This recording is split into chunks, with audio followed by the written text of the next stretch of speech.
you know this night. Not just tonight. This night you have had 100 times before. The body finally horizontal, the lights off, everything in place, and the mind still turning, still rehearsing, still unable to put the day down. You lie there exhausted, knowing you need to wake up restored, and knowing, somewhere underneath the hope, that you probably won't. Like always. Tonight, that changes. The Zen tradition holds a precise, step-by-step practice for crossing the threshold from the day's world into deep rest. A practice so grounded in how the mind actually releases that the only surprise is how completely it works. The body is already trying to get there. It has been trying all day. This teaching shows the mind how to follow. Tonight you will learn a way of breathing that tells the body the day is truly over. A way of moving through every part of yourself that releases what the hours left behind. And something from Zen about the releasing mind that, once you hear it, you carry into every night that follows. Find the most comfortable position you have. Let the weight of the body settle. Wherever in the world you are listening from tonight, welcome.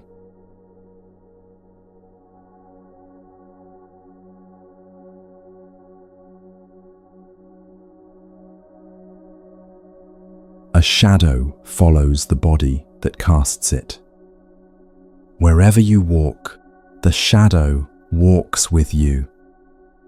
You cannot leave it behind by walking faster or by standing still. It goes where you go, faithfully, without being asked. The mind tonight is doing the same thing. The day trained it to keep moving. The day is over, and the mind is still moving, carrying the same quality, the same alertness, the same readiness it practiced all day long, into the dark. Every mind reflects the life it has been living. A mind that has spent years in quiet, rhythmic work tends toward a certain quality. A mind shaped by years of pressured, fragmented attention tends toward another. Neither is a flaw. Both are simply minds shaped by what they have been practicing. This is the first thing the tradition wants you to know. The mind running tonight is a mind that learned this. A mind doing its job. A mind that was shaped, as every mind is shaped, by the particular quality of the day it just lived through. The shadow follows the body. The mind follows what it has been practicing. The oldest Buddhist teaching text opens with this image. A cart that follows the ox that pulls it. A shadow that follows the body that casts it. If the ox walks peacefully, the cart moves peacefully. If the body walks in the light, the shadow rests in the light. The condition of what follows is determined entirely by the condition of what leads. And what leads the mind is attention. Whatever the attention has been resting in all day, the mind follows into the night. The shadow follows the body. The cart follows the ox. The mind follows what it has been given to attend to. Think about what today asked of your attention. to move quickly between things, to hold several threads at once without dropping them, to check and check again, to respond before fully settling, to decide before fully knowing, to be ready for whatever came next. And underneath all of that, a low hum of vigilance, the background feeling of needing to stay on top of things, of keeping the important things in view. And here is something else worth noticing. Many people spend the final hour of the day doing more of the same. Checking news, finishing messages, watching something that requires following a plot and tracking outcomes. Right up until the light goes off, the mind was active 1 second ago. Now it is supposed to be at rest. This is a great deal to ask of it. And the mind responds the only way it knows. It keeps going. The mind is excellent at what the day asked of it. It learned it thoroughly. Day after day, it shaped itself to what the world required. It became fast, responsive, alert. And now it is doing all of those things, in the dark, with nothing left to respond to. There is something quietly kind in recognizing this. The mind keeping vigil tonight is not misbehaving. It is showing up for a job the night no longer needs it to do. Loyal, capable, still at its post. When the office closed hours ago and the message never came. Most people, when the mind will not settle, add a second difficulty to the first. The belief that something is wrong with them, that other people sleep easily, that the mind ought to be quieter than it is. They push the thoughts away. They tell themselves they ought to be asleep by now. And the mind, which is very good at its job, treats these instructions as more things to process, more things to do, and so it keeps going. The tradition has a different response to the mind that will not stop. Understand what it is following and give it something different to follow. The ox in this teaching is attention. The cart follows the ox. The mind follows attention. Wherever attention goes, the mind goes with it. All day, the attention was moving fast from one thing to the next. From the task to the message. From the message to the meeting. From the meeting to the worry about tomorrow. The mind followed faithfully every step of the way. And now, in the quiet, the attention has nothing new to follow, so it keeps following the same things it was following before.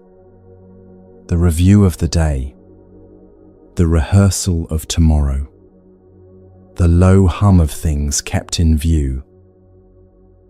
It is worth pausing on how faithful the mind is. It does not question whether what it is following still needs following. It simply follows. The cart does not decide on its own to stop when the road ends. It follows the ox. And so when the day ends and the attention is no longer needed for anything real, the mind finds the old tracks and runs on them. When you give the attention something different to rest in, the mind begins to follow it there. The ox turns in a new direction. The cart turns with it. The shadow follows the body wherever the body goes. The question becomes, What can the attention rest in? Here is something worth knowing about the thinking mind. It lives in time. It moves backward and forward through time the way most people move through a house. Easily, without effort, without thinking about it. It goes to yesterday's conversation. It goes to tomorrow's difficulty. It constructs versions of the future that don't exist yet and examines them for problems. It replays versions of the past, looking for what might have been handled differently. This is genuinely useful. It is how human beings plan, how they learn, how they imagine their way toward better possibilities. This capacity is a real gift. During the day, it earns its keep many times over. It is also, when there is nothing left to plan or review, very difficult to simply switch off.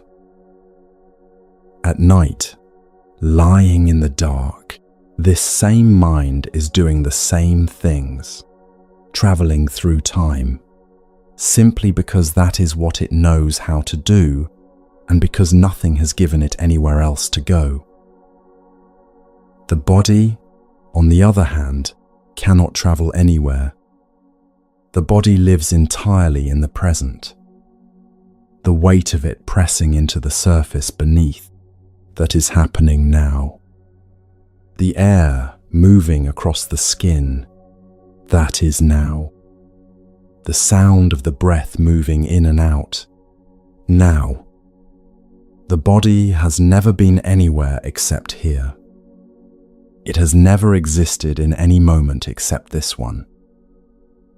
When the attention goes to the body, the time-traveling mind finds it has nowhere to go. There is nothing in the body to review, nothing in it to rehearse. The present moment, entered fully, is the one place the mind cannot get ahead of. The cart follows the ox, and the ox is standing still, here, breathing, present. The practice for this section is very simple. It begins right where you are. Watch the mind. Let it do what it is doing. The reviewing, if it is happening. The rehearsing, if it is there.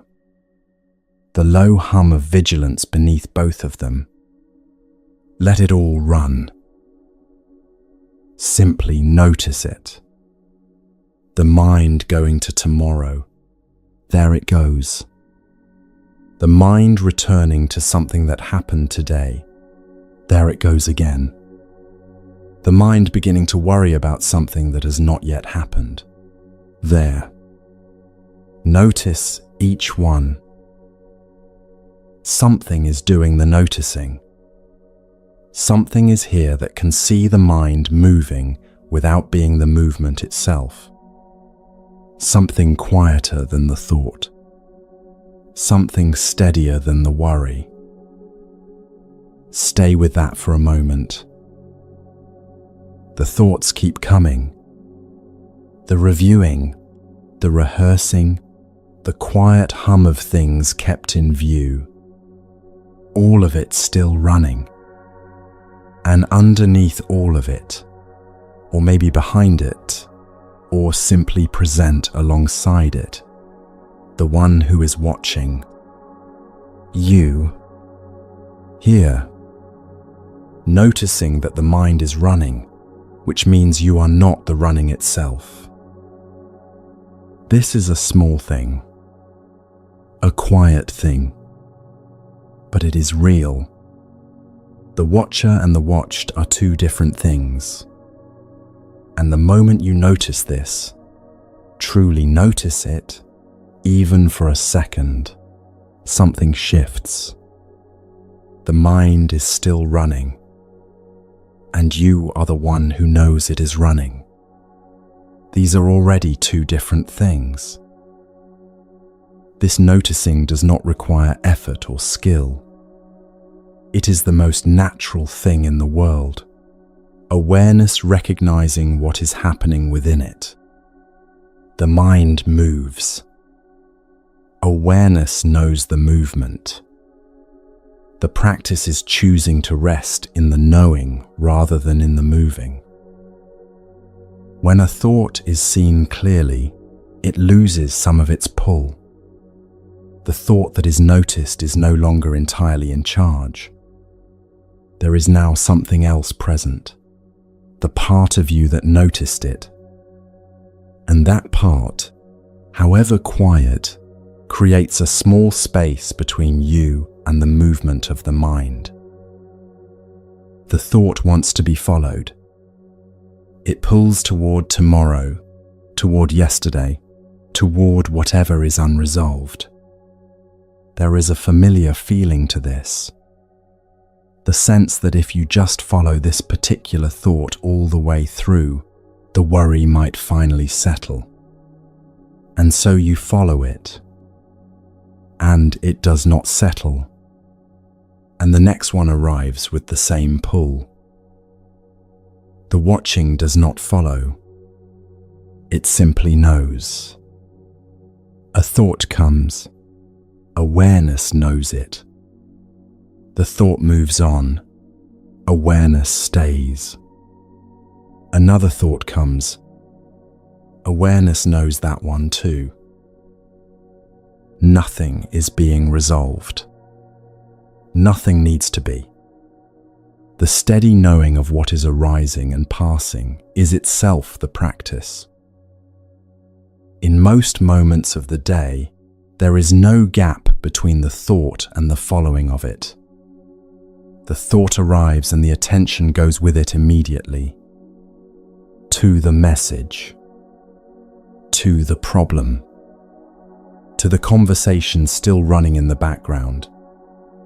The gap never gets a chance to open. Right now, lying in the dark with nowhere you need to go, the gap has a chance to open. This is it. This noticing. This very small distance between the thought and the knowing of it. Notice this now. The thoughts still moving. And something beneath them, or behind them, or holding them, that is completely still. This stillness was here before the first thought arrived tonight. It will be here after the last one passes. It does not come and go with the thoughts. It is the water, and the thoughts are the ripples. The ripples do not change what the water is. Feel the difference between the thought and the awareness of it.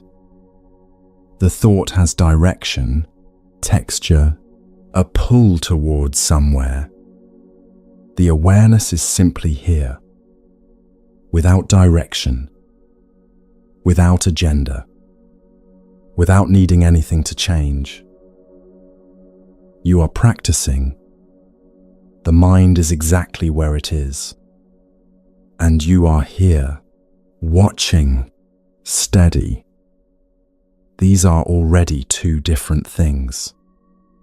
And the difference between them, however small, is where everything else in this teaching begins. The mind has been met tonight, seen, allowed to run without being followed. Something has shifted, however slightly. The mind is no longer the only presence in the room. Now the attention needs something to rest in that will carry it further into the present. Something physical. Something that exists right now in this body and can only be found right now. Something that has been here through all of this.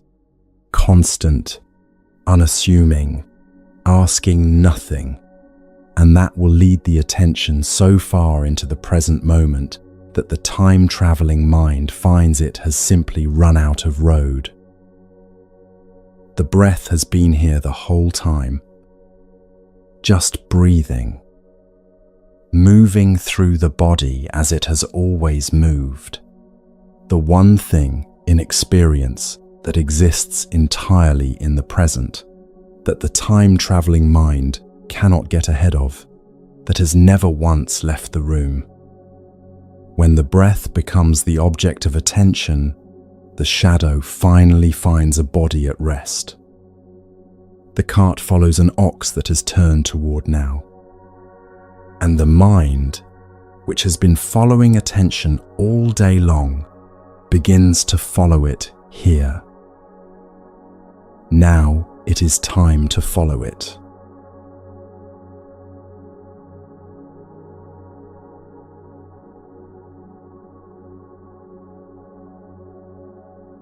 The breath is already here. You don't need to find it, or create it, or bring it from somewhere else. It has been moving through the body the entire time, through the whole of the day, through everything that happened, through the whole of this night so far. It did not wait to be noticed. It simply continued. Turn the attention toward it now. The breath arriving, the breath leaving. As simple as that. No instruction yet. Simply knowing that the breath is coming in and knowing that the breath is going out. Most people, when they turn the attention toward the breath, discover they have never really looked at it before. It has been there every moment of their lives.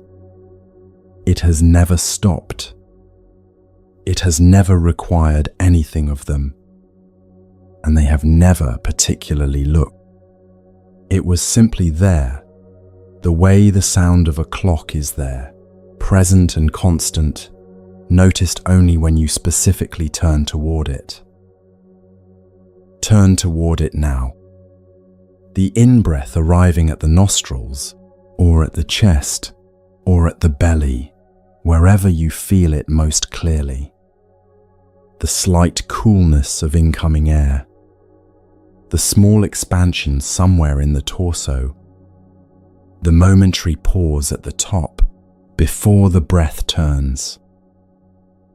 Now the out-breath. Longer than you expected, perhaps. The release, the settling, the slight warmth of the air leaving, and then the pause at the bottom before the next breath arrives on its own without being called. Take one full breath now, a complete in-breath, and then follow the out-breath all the way to its natural end. Past the point where you usually stop, all the way to the bottom where the breath runs out and there is simply, for a moment, nothing. A pause, a small space of not breathing, and then the body, on its own, takes the next breath. The in-breath comes on its own. You did not call it. You did not need to breathe it in. It came the way it has always come, the way it has been coming since the first moment of your life. That space at the bottom of the out-breath is where something in the body releases. The belly, the chest, the muscles along the spine, they all receive the message that the out-breath sends. You can let go now. And they let go, slightly, breath by breath, more with each one. Here is what the tradition noticed about this, and what remains remarkable every time it is encountered. The simple act of attending to the breath changes the breath, without any instruction to slow down, without any effort to deepen it, simply the attention arriving. and the breath beginning to respond. The exhalation lengthens slightly. The pause at the bottom opens a little wider. The next in-breath arrives with a quality it did not quite have before. Something closer to ease. The tradition invites you further than just the chest or the belly or the nostrils. It invites you to notice the breath throughout the whole body. Most people think of the breath as a local thing, something that happens in the lungs or at the nose. But the breath moves through the whole of the body. Each in-breath slightly shifts the pressure in the abdomen. Each out-breath releases that pressure. The ribs expand and the spaces between them open. The collarbones lift and settle. The belly rises and falls. Even the back body participates, the lower back expanding slightly with each in-breath, softening with each out. Take a few breaths and notice how far the breath actually reaches. Further than you expected, perhaps. A slight movement in the hands, even a subtle shift in the skin of the face. The breath is a wave moving through the whole body, rising, falling, touching everything. And what the body is carrying right now, without your having asked it to, is the whole weight of the day. The shoulders that were held slightly forward during the afternoon's difficult moments. The jaw that has been braced, almost imperceptibly, since the morning. The hands that close somewhere around mid-afternoon and never fully released. The place in the chest that has been slightly compressed since the news arrived, or the message came, or the realization settled in that something would not go as planned.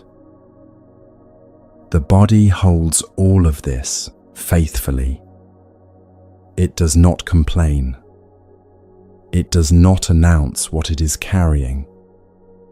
It simply holds. And in the absence of any invitation to release, it keeps holding. The breath is the invitation. Every out-breath is an invitation to the body to release a small portion of what it has been holding. The tradition understood this with great precision, knowing the breath, attending to it fully, following it all the way through its movement. This is what calms, what the old teaching calls the body formation.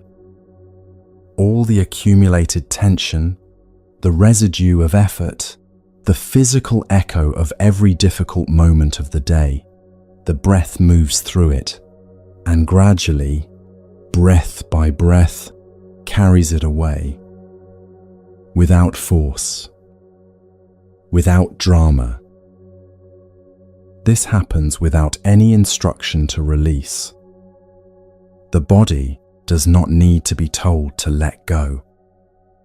It needs only to be given the right conditions.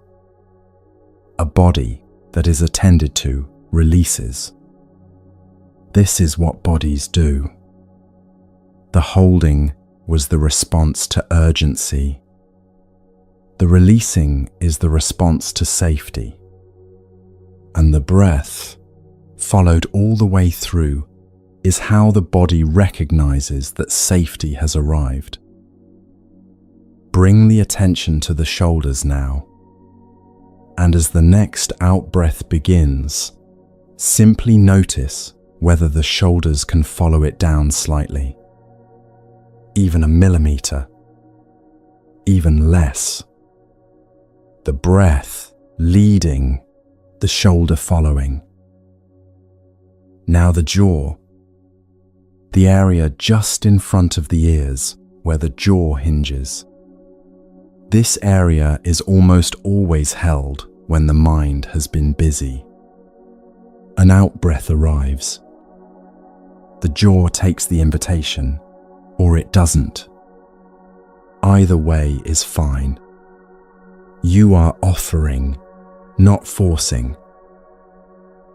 Now the hands, the palms, the fingers, the spaces between the fingers. A breath arrives and leaves.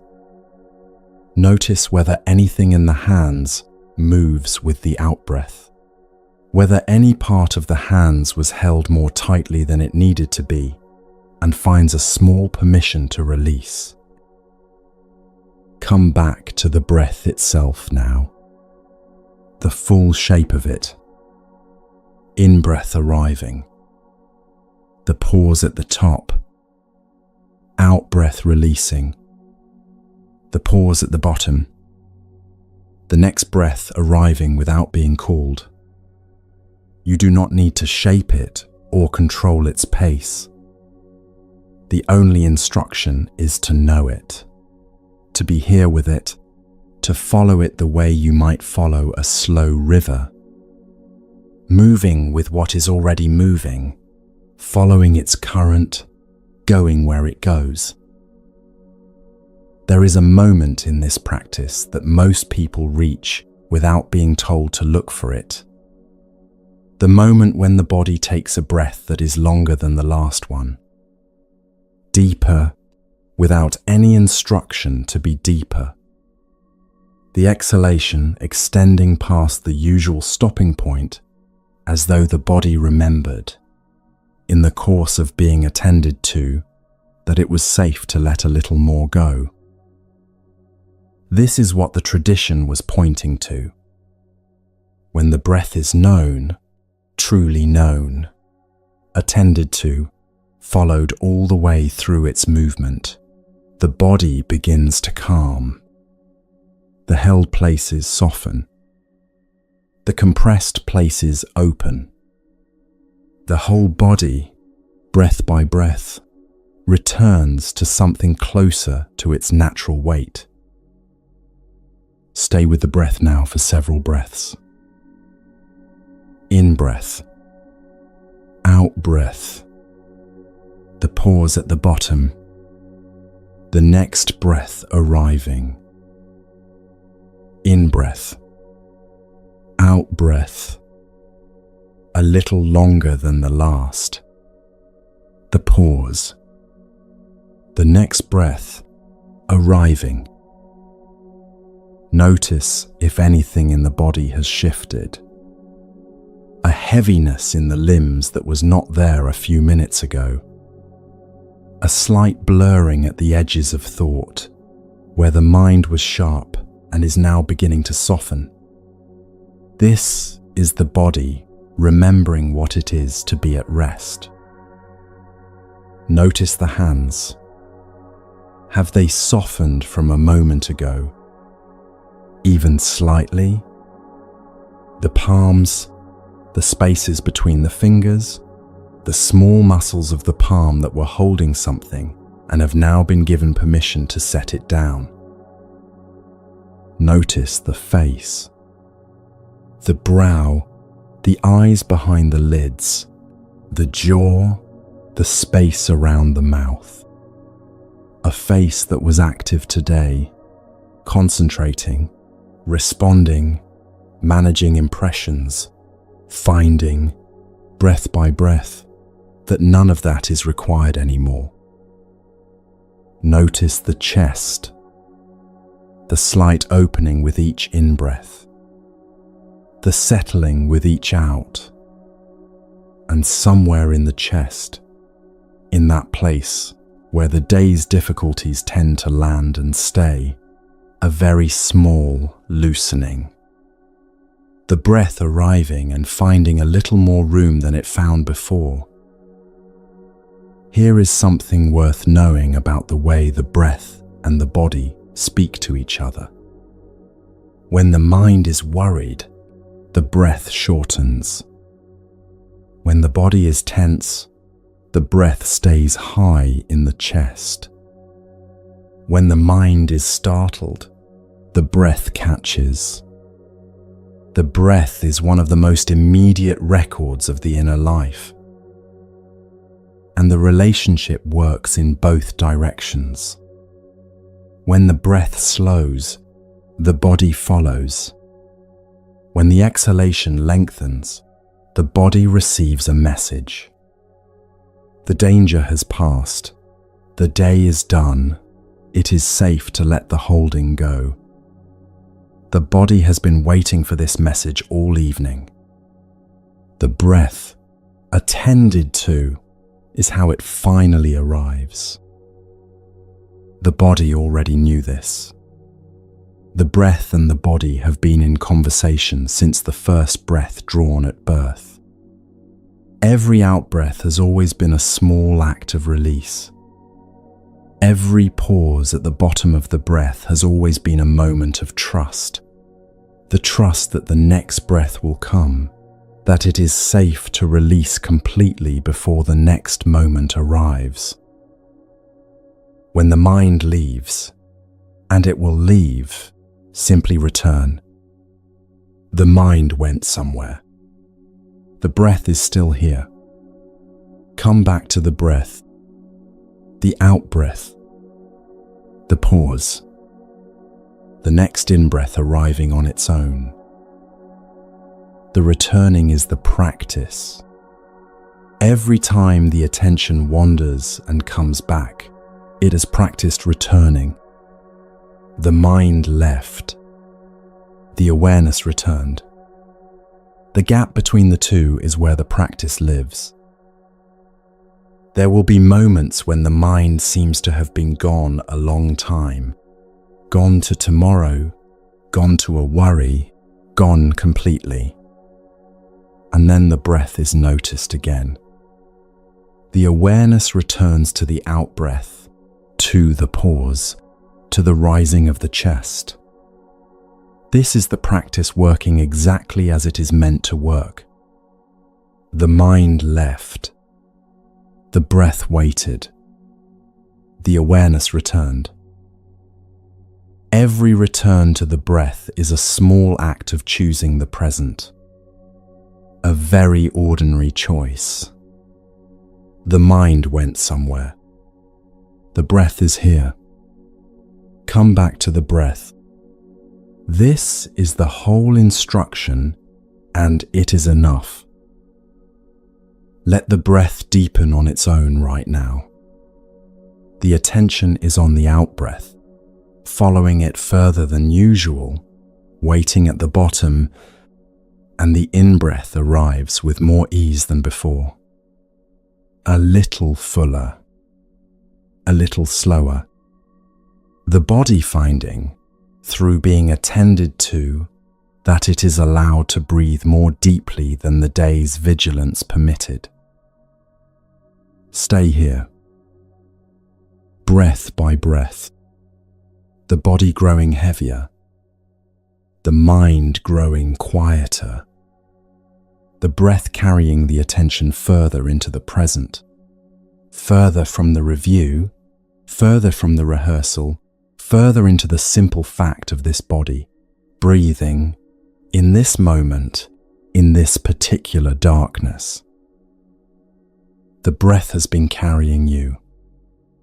Each out-breath a small release. Each in-breath a small renewal. The body, breath by breath, settling toward rest. And yet there is more in the body than the breath alone can reach. Places that have been holding the day's weight so faithfully and for so long that they have forgotten what it would feel like to put it down. The hands that close somewhere around mid-afternoon and are still not quite fully open.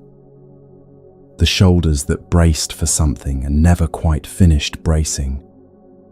The place in the chest or the belly that held something quietly and is still holding it now.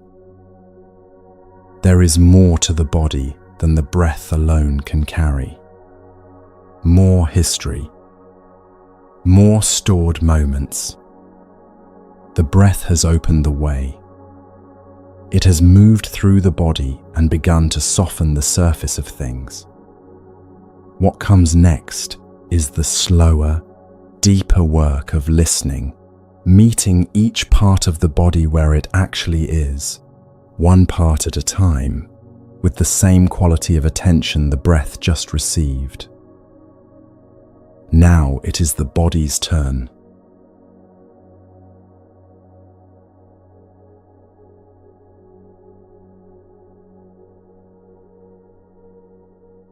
The body has been there the entire time. Through the watching of the mind, through the following of the breath, the body has been present, patient, waiting for its own kind of attention. The breath moved through it. Awareness began to settle. And now, something different is being asked, not to observe the body from a distance, but to enter it. This is the distinction the old teaching makes, and it is a precise one. The tradition describes awareness entering the body the way a skilled bathman works soap through dough, not spreading it on the surface, not coating the outside and leaving the inside dry, kneading it through, working it into every part, every fold, every layer, until the whole ball is permeated, saturated, soaked from the inside out, not a dry place remaining. This is what the Buddha used to describe what awareness does to the body when it truly arrives in it. The body does not merely get noticed, it gets filled. Most of the time, the body is experienced from a slight distance, a vague background hum of sensation, the dull pull of tiredness, the faint pulse at the wrists, noticed only when something hurts or demands attention. It is the stage on which the mind performs its thinking, and it mostly goes unobserved. It has been carrying all the weight of the day in this unobserved way, faithfully, silently, without complaint. What happens now is something else. Awareness moves into the body the way heat moves into cold hands when they are finally held, entering the tissue itself, not hovering above it. Each region, when met this way, becomes more present, more real, more fully here. And something in it begins to release, the way a fist releases when it is held by something warm. The body has been waiting for this, for arrival. This is the practice. Bring awareness into the soles of the feet, not to look at them from above, into them. Let awareness soak down through the surface of the skin, into the small bones, the tendons, the soft pads of the toes. The feet carried the full weight of the body through every room today, every corridor, every ordinary distance walked without thought. They are probably the part of the body least often remembered. Let them be remembered now. Let awareness fill them completely. The way the bathman works soap into the edges of the dough, the parts furthest from the center, leaving nothing outside the field of knowing. What is there when awareness arrives? Warmth, perhaps. A faint pulse, the contact of skin against the mattress, the slight pressure where the heel rests. Let awareness fill these sensations rather than observe them. The body knows the difference between being glanced at and being truly met.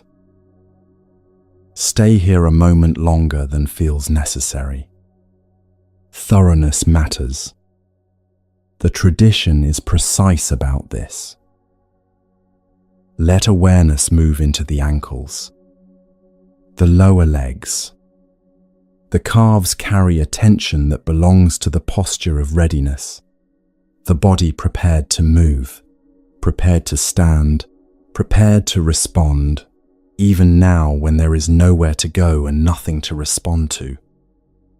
Let awareness enter this tissue, not to command it to release, simply to fill it.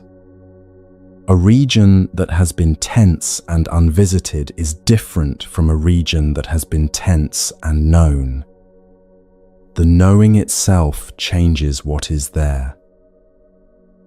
The knees, the thighs, the long muscles of the upper leg hold a record of the day. Let awareness permeate them now. The full length of the leg, from the hip socket to the heel, filled with knowing the way a long pipe fills with water, slowly, completely, right to the far end.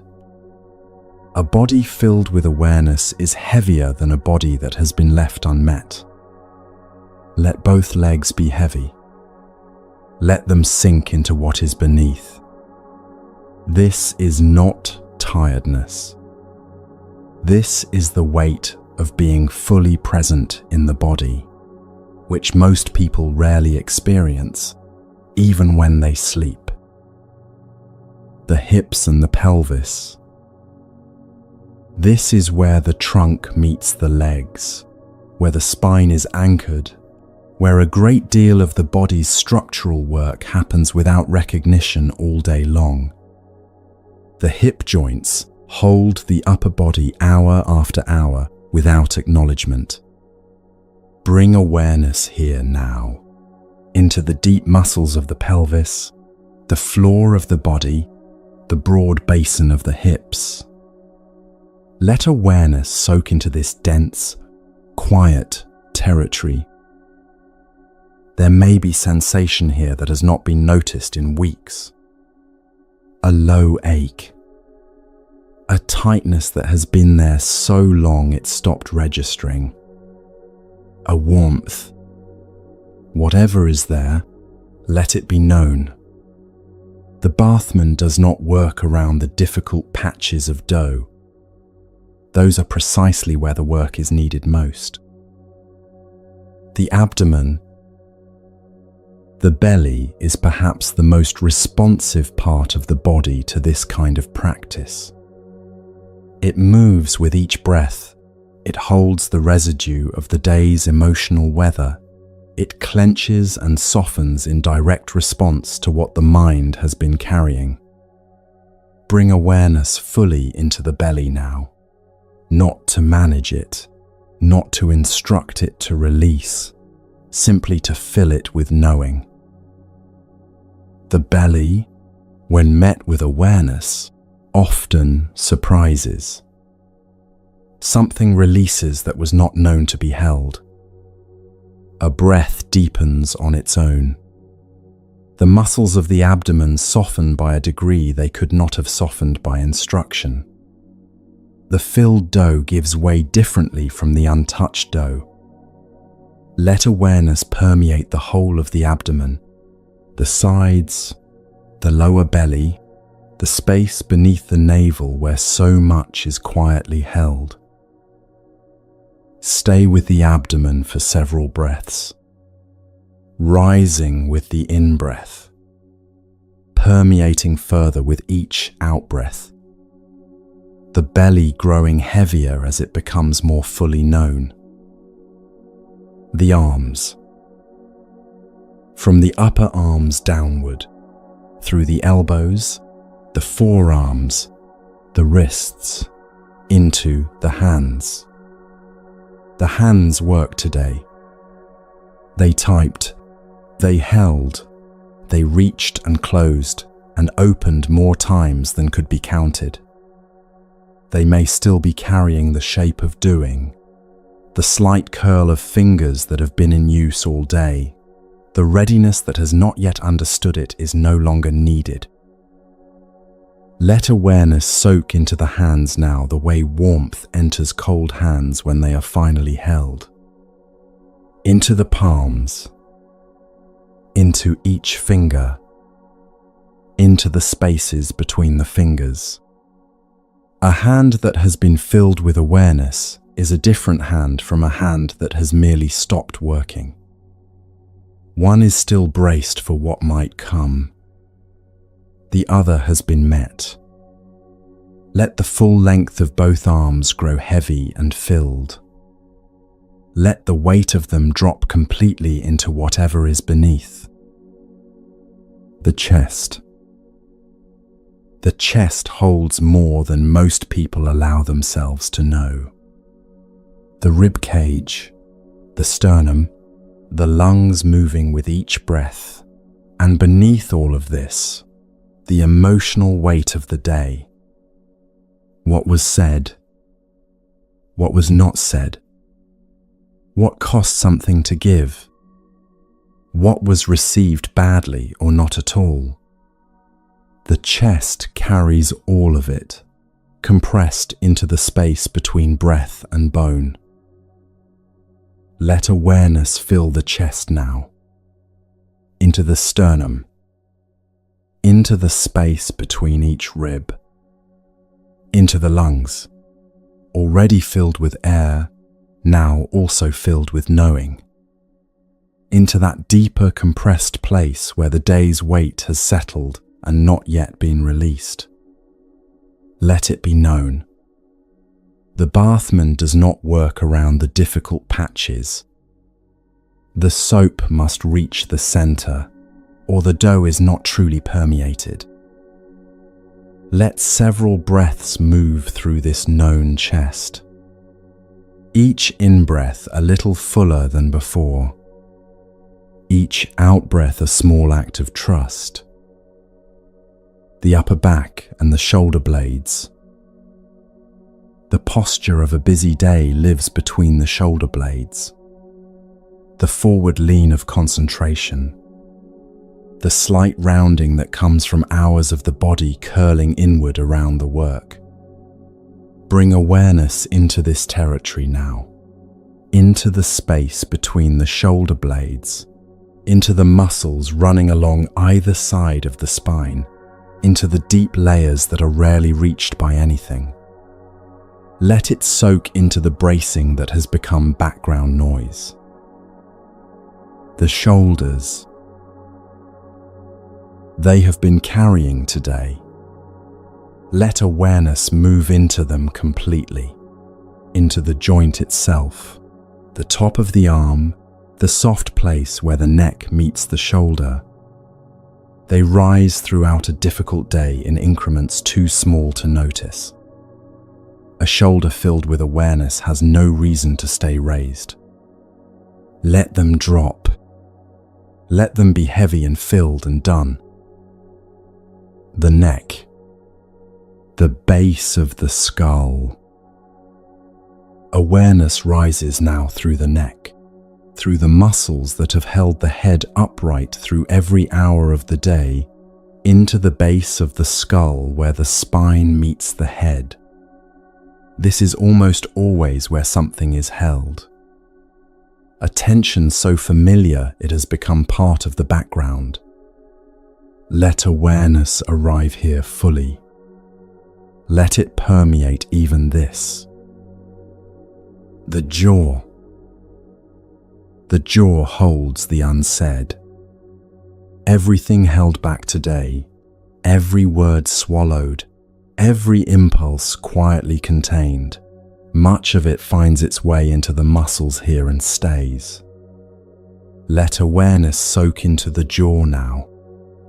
The teeth may part slightly as awareness arrives. The jaw may soften in a way it could not have been told to soften. This is the soap reaching the last dry patch. The face. The small muscles around the eyes, the brow, the space around the mouth.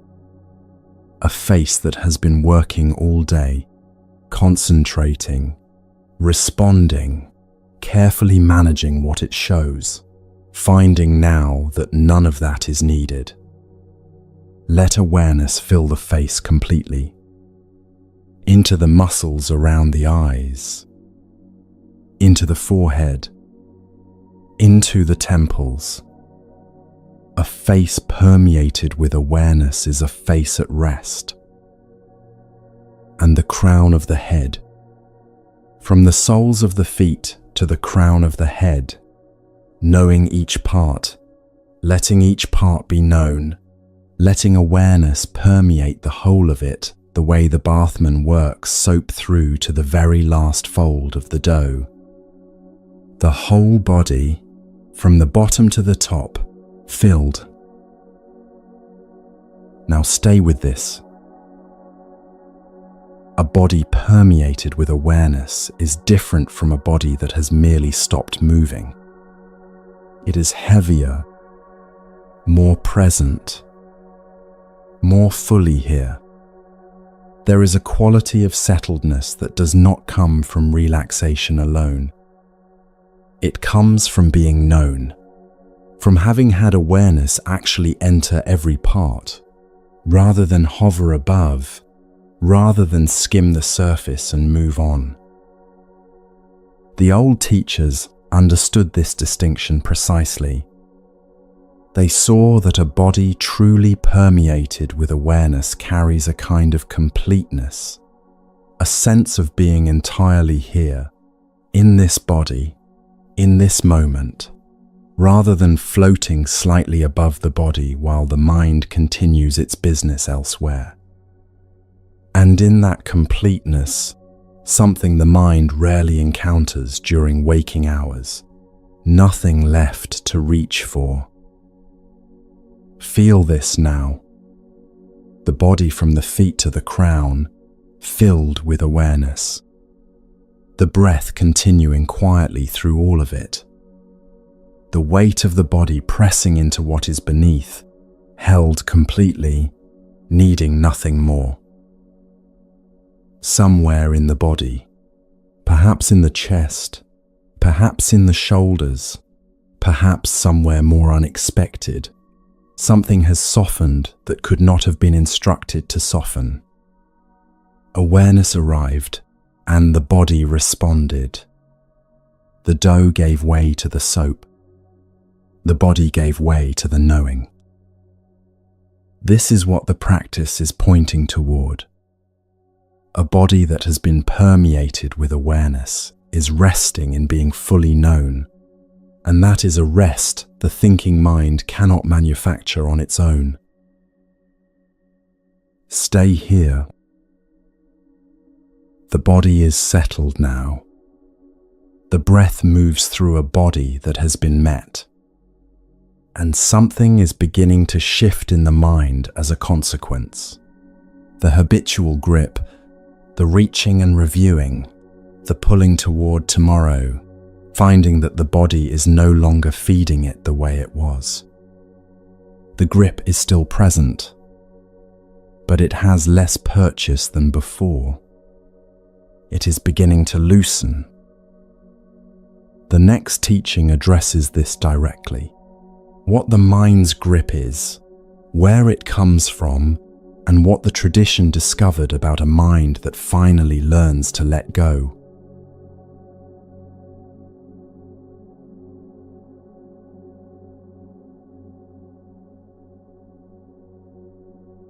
Notice what the mind is doing right now, not the content of the thought.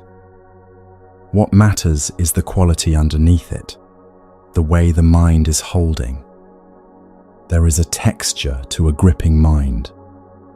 Something tightened, something braced. A clenching that has become so familiar it no longer announces itself. You carry it the way you carry a set of keys in a pocket. Constant, unexamined, unremarkable until the moment you stop and feel the weight. Feel that texture right now, if you can. At the level of body, where does the grip live tonight?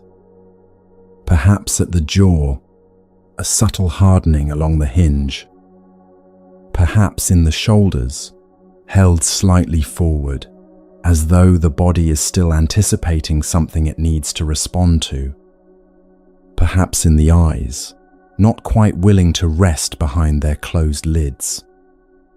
Perhaps in the chest, where a slight holding in has been present since sometime this afternoon and simply never fully released.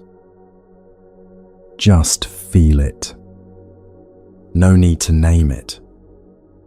No need to explain how it got there. The grip is real, and it is telling you something true. The mind has been working tonight. The mind has been trying, in the way that minds try when they care about something, or fear something, or cannot put something down. Huang Po, the 9th century Chan master, noticed something that most meditators overlook. The grip is not the mind. The grip is something added to the mind, something laid over the mind's natural state, the way a clenched hand wraps around something it did not mean to hold this long. He was writing from within a tradition that had observed the mind for centuries through direct practice. From the inside, as people who sat with their own minds night after night and recorded what they found there. And what they found, again and again, was this.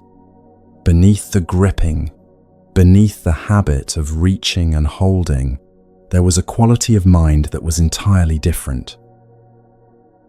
He called it original nature. The mind before it learned to grip. The mind before years of conditioning built up layer by layer. Each year a little more braced, a little more defended, a little more practiced at clenching around what mattered and refusing to let it pass freely through. He wrote that the mind in its original nature is like open sky, not empty in the way a room is empty when someone has just left. Open in the way the sky is open, boundless, unobstructed, already accommodating everything that moves through it without requiring anything to slow down or stop or justify its presence. The sky does not hold the cloud. The cloud moves through sky. The sky does not change because clouds are present. It does not become a different sky on an overcast day. The sky is sky regardless of what is happening in it. Your mind is like this. The mind underneath the gripping. The mind that was there before tonight, before this week, before everything that has built up into the particular heaviness you carried to bed with you this evening. That quality is not gone. It was never diminished. The sky does not tire from a stormy week. It does not need to recover from what moved through it. The thoughts are not the problem. Clouds are not a problem for sky. The sky does not push clouds away to remain sky. It does not become less itself when the clouds are dense.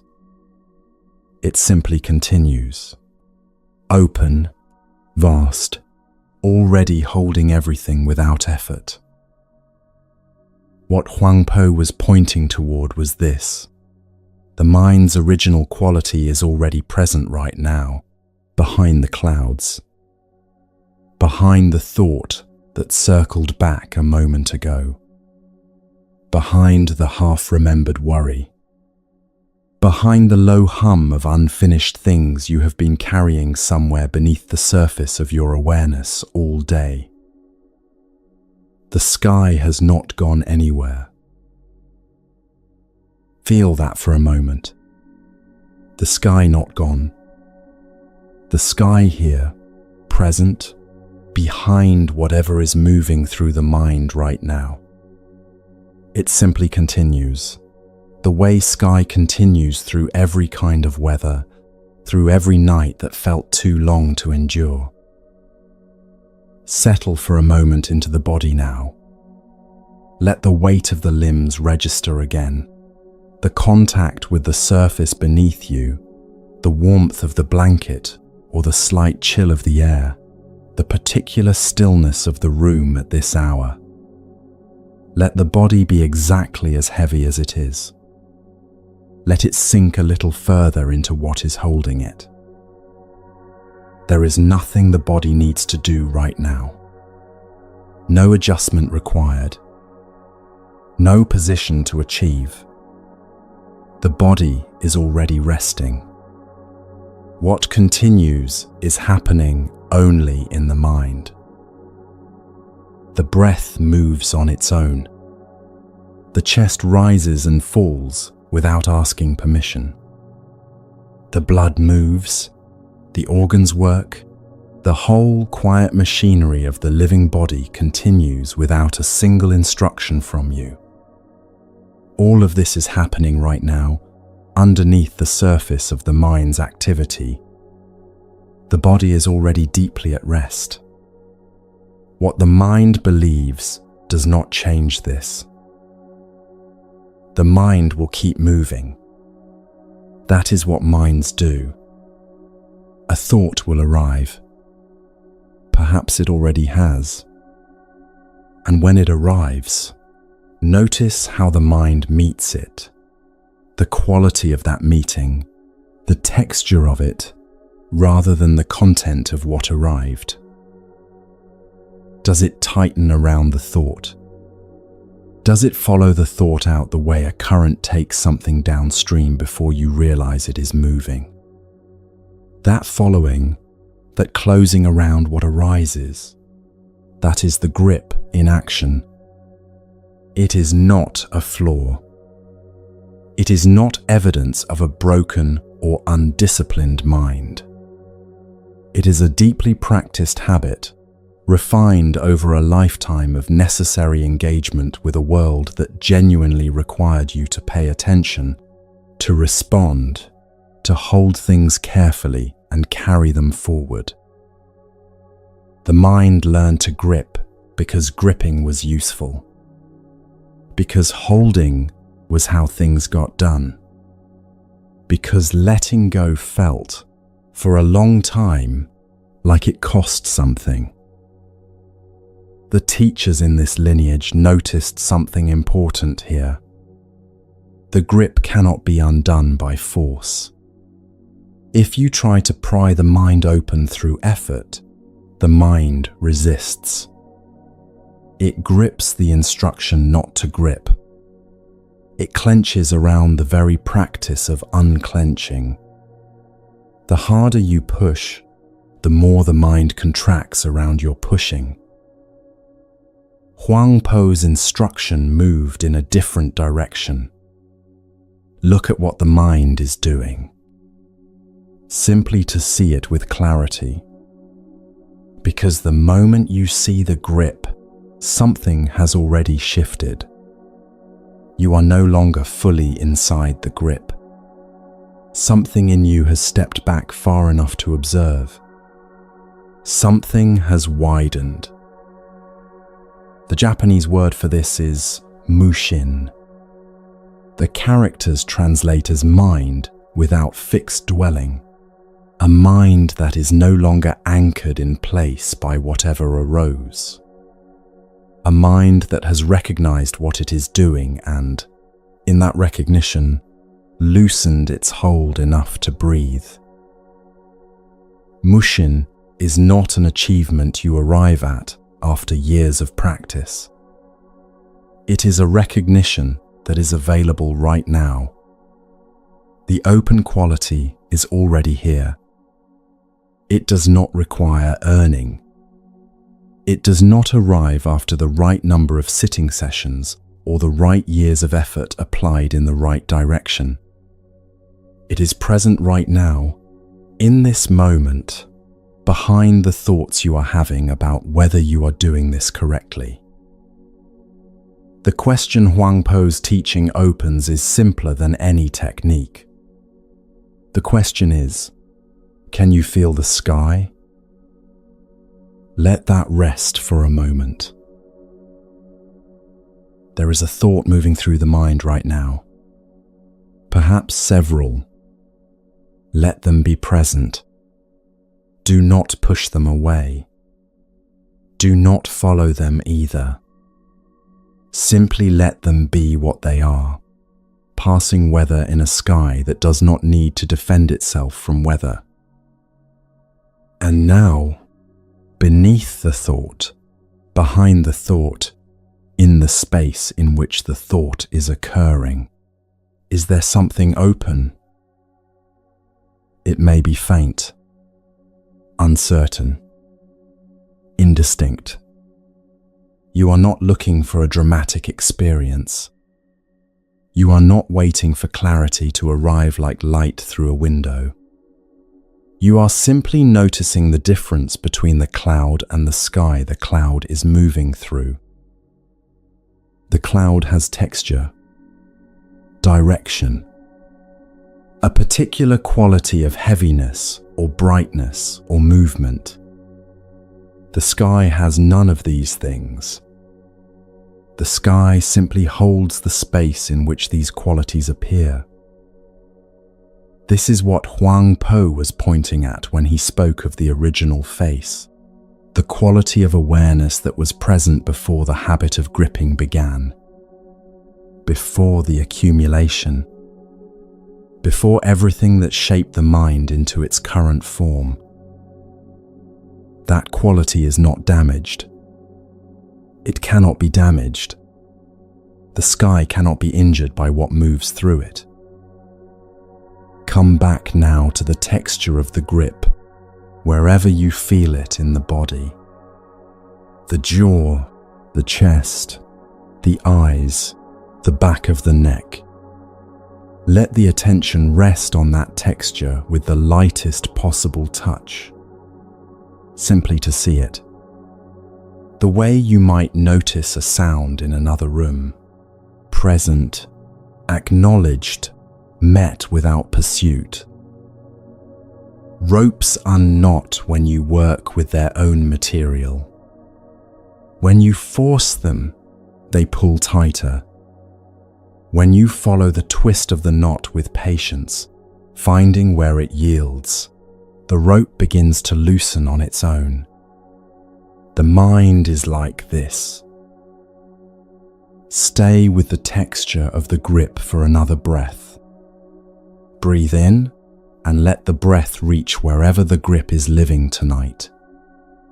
Let the breath arrive there the way warmth arrives in a cold room when someone opens a door. Gradually, unhurried, without demanding that anything change. Breathe out and notice if the texture shifts at all. Not dramatically, not completely. Even a single degree of softening is enough. Even the recognition that the grip is there is already something other than grip. Something is watching the grip right now. And the thing that is watching, that awareness itself, has no grip in it. Awareness does not clench. It does not close around what it sees. It is, by its nature, open. It is the sky, watching the cloud, unchanged by what it observes. This is what the old teachers meant by recognizing the sky. The recognition does not come from the clouds. The clouds cannot see themselves as clouds. The recognition comes from something wider, something that is already free of what the clouds are doing. Rest in that for a moment. Let the thoughts be exactly as they are. Let the grip be exactly as it is. Let the body settle further into the surface beneath you. And let the awareness remain here, spacious, unhurried, the sky behind the weather of this particular night. There is nowhere to get to. This moment, with all its clouds and grip and noise, is already inside the sky. Already held inside something vast enough to contain it without effort, without struggle, without needing it to be otherwise. The body knows how to rest. The breath knows how to continue. The heart knows how to beat without instruction. The sky knows how to be sky without practice. These are not things you need to do. They are things already happening, underneath the grip, underneath the thought, underneath the effort you have made tonight to get this night to go differently than it is going. Let the effort soften now. Something has been recognized. The sky is here. The grip is inside it. And the grip is already loosening the moment it is seen, not through force, but through the simple, sustained act of looking. Stay here for a moment longer, not striving toward anything, not checking whether the practice is working, simply resting inside the awareness that sees, which is the sky itself, recognizing itself behind all the weather it has been holding. This quality of awareness, the one that is watching right now, the one that has been here this entire time, through every thought and every grip and every turn of the mind tonight. This is what the tradition was always pointing toward. A recognition to receive, rather than a state to achieve. You are already the sky. You were the sky when the first thought arrived tonight. You were the sky when the grip tightened.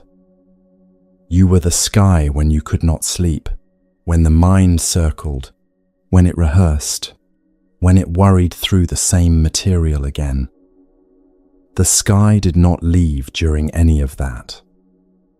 It was holding all of it, the whole time, in its characteristic way, open, vast, unchanged.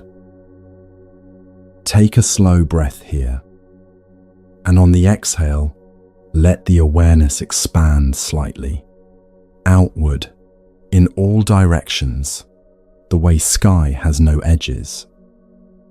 There is nothing to hold on to in this awareness. Nothing to keep. Just this, the open quality that has been here all along, watching, holding, unchanged. This is Mushin, a mind that has remembered what it is, the sky that holds the cloud, the awareness that holds the thought, the open quality that has been present all along behind the habit of holding. Breathe here for another moment, in the space between thoughts, in the open that surrounds every word that arises and passes, in the ground that was never disturbed by any of it. What you are touching now, this faint widening, this slight easing, has a name in the tradition.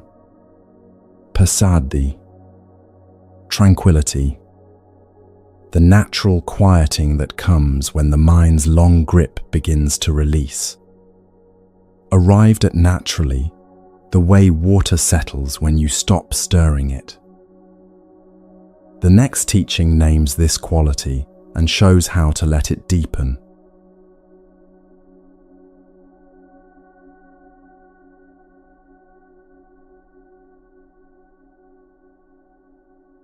Right now, if the attention is quiet enough to feel it, something is already arriving, not being manufactured, not being earned, arriving. the way a room cools after the heat breaks outside, gradually, without announcement, and then suddenly unmistakable. This is passaddhi, the Pali word the tradition uses for tranquility.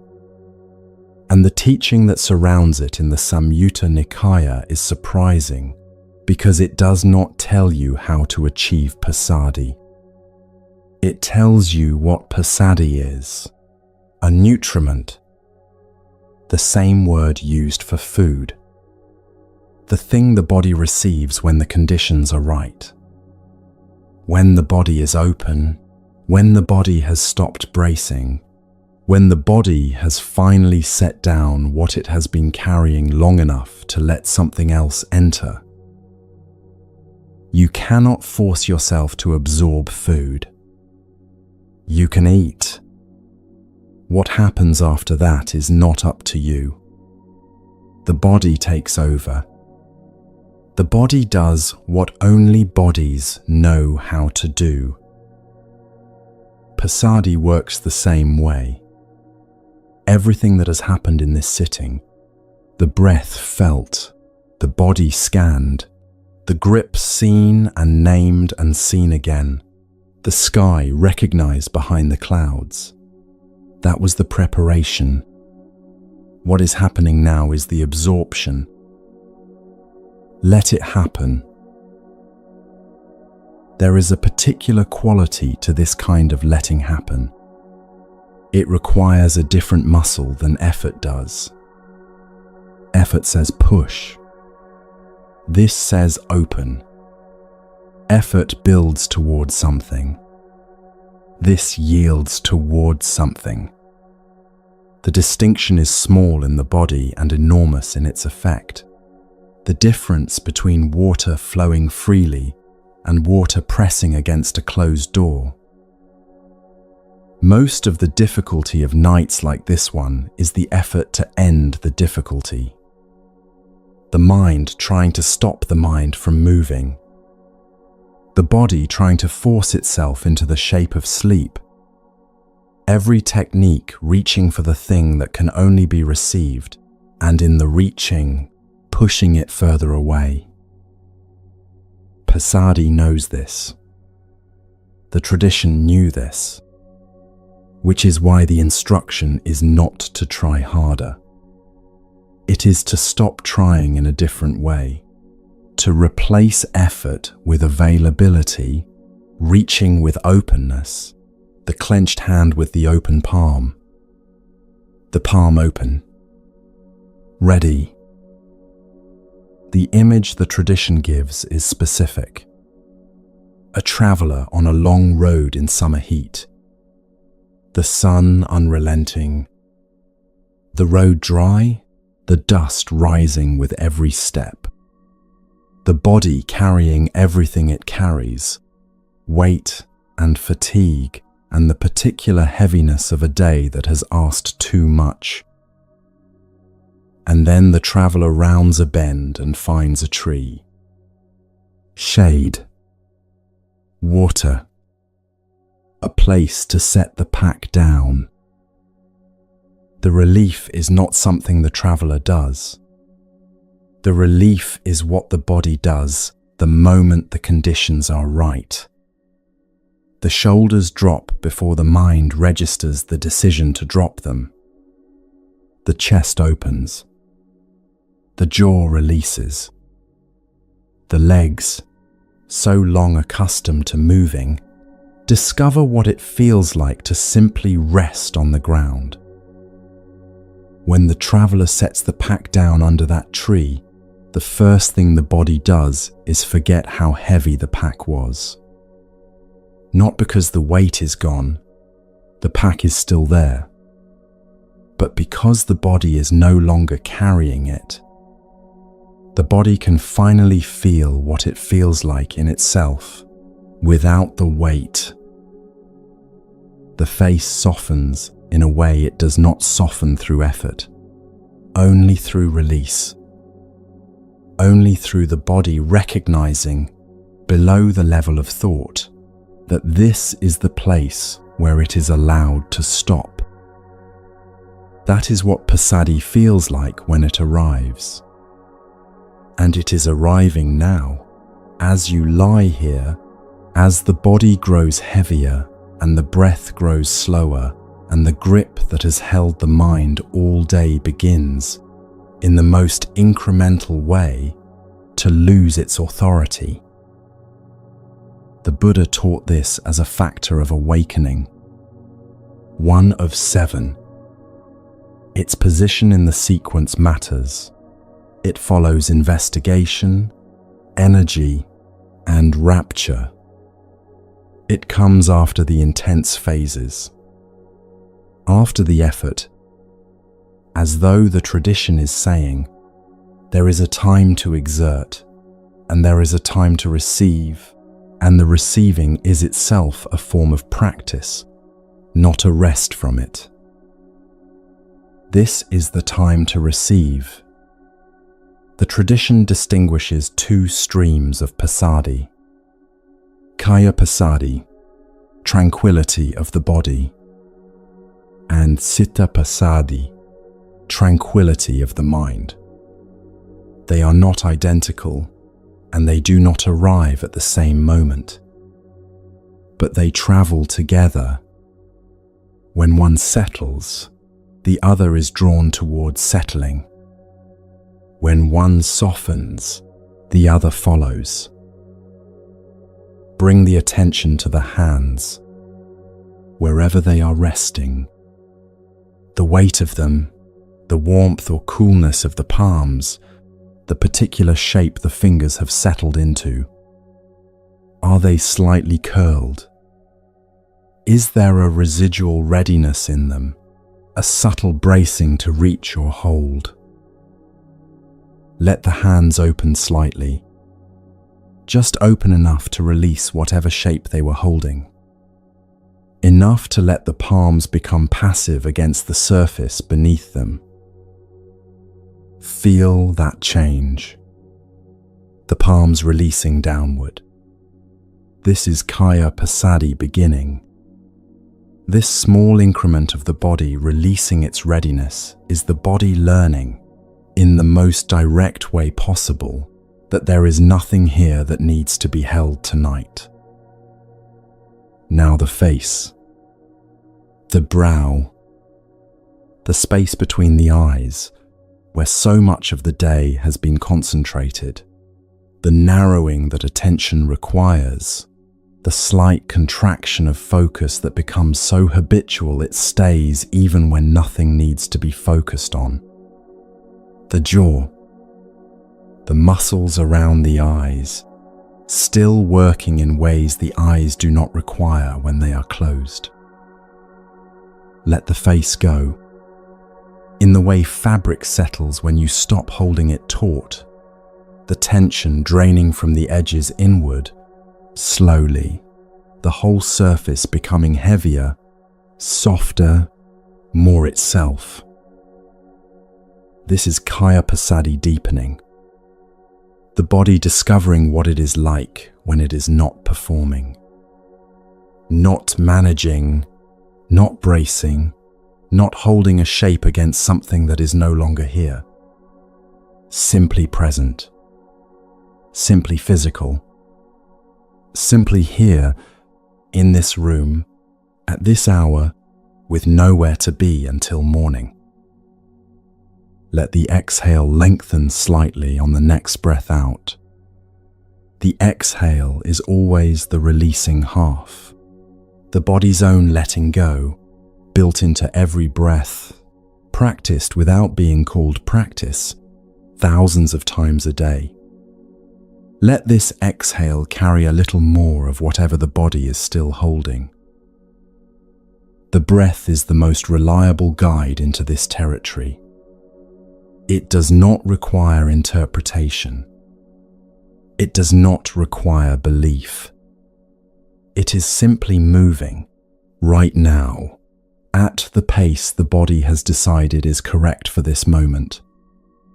Trust that pace. The body knows more about rest than the mind does. Let a breath happen now without shaping it. Whatever length it takes, whatever depth it finds, let it be entirely the body's choice. Watch it arrive and pass. Watch the next one arrive. The body is already doing this correctly. It has been doing it correctly for as long as you have been alive. And on the next exhale, let the weight of the whole body increase. The back of the head, the shoulders, the length of the spine, the hips, the heels, every point of contact, a place of receiving rather than holding. The body pressing gently into what is beneath it, and what is beneath it meeting the body, supporting without effort the way the ground always does. And as the body settles, notice what happens in the mind. Perhaps the thoughts are still moving. They may be. Chitta passaddhi does not mean the absence of thought. It means the thoughts have lost their urgency. They arrive and pass with less insistence, less weight behind them, less of the quality that makes you follow them before you notice you are following. The pool clearing, a pool that has been stirred, the silt rising, the water opaque, nothing visible beneath the surface. When the stirring stops, the water does not immediately clear. It takes time. The silt settles in layers, the heaviest first, then the finer material, each layer requiring its own time. And then, gradually, the water begins to become itself again, transparent, still, the ground of the pool visible, everything revealed as it always was, simply obscured by the movement. Your mind is the pool. The stirring has been real. Real pressures, real concerns, real demands that required the mind to move and keep moving. And it has been slowing, incrementally, since the first breath was noticed. Since the body was first felt, since the grip was seen and the sky recognized behind it, all of that was the cessation of stirring. And now the water is beginning to clear. The pool is not trying to clear. Clearing is what pools do when stirring stops. The mind is not trying to settle. Settling is what the mind does when the conditions allow it. You have been building those conditions this whole time. Let the pool do what pools do. Notice the quality of the thoughts moving through the mind now. Are they the same weight as the thoughts at the beginning of this sitting? Do they insist with the same authority? Let the thoughts occupy whatever space they occupy without filling all the space available. The mind is larger than its contents. The water is not its disturbance. The disturbance moved through it. What the water is, in itself, is clear. Rest here. Let the mist spread now. Let it reach the center of the mind. Let it arrive wherever the last traces of urgency are still held. Quietly, without pressure, the way mist simply settles on whatever surface is beneath it. In the stillness collecting at the edges of the mind, the way that mist collects at the edges of a field in the early hours, spreading inward from the margins, soft, gradual, unhurried. This is not a small thing. The tradition places passaddhi among the factors of awakening because this quality, this receiving, this settling, this clearing, is not merely comfort. It is a form of clarity. When the pool clears, what becomes visible is what was always there, beneath the disturbance. The actual ground. A mind settled in passaddhi does not carry the same weight into tomorrow that it carried into tonight. Something has been restored that was depleted. Some ground has been recovered that the long hours of gripping had quietly eroded, so gradually you did not notice it going. There is a quality to this recovery that is difficult to name and easy to miss if you are looking for something dramatic. It is not a flood of well-being. It is not the end of everything difficult. It is quieter than that.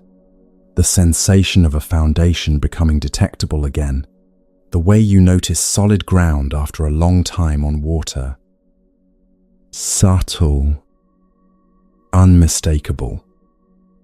A quality that was present all along, beneath the disturbance, now available to stand on again.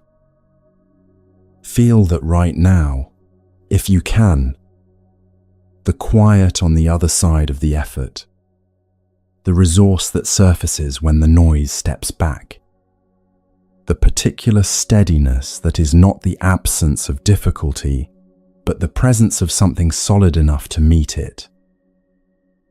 Passaddhi at full depth is not only soft, it carries weight. The weight of a pool that has stilled and revealed how deep it actually is. The weight of ground recovered. A quiet resource that the exhausted surface of the mind was covering all along. This is what rest is for. Restoration. The actual rebuilding of what fatigue has stripped. The return of something essential. The renewal of ground. The tradition understood this with a clarity the modern world has mostly lost. That rest is not the absence of work. It is work of a different kind. The work the body and mind can only do when they are no longer being asked to do anything else.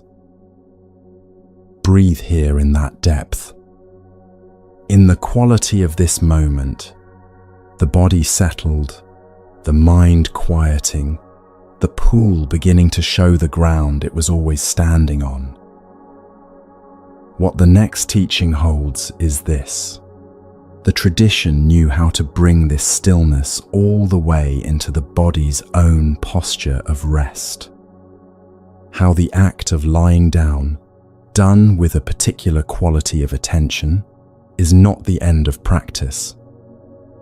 It is practice in one of its most deliberate forms, the way the tradition's greatest teachers chose, at the end, to rest.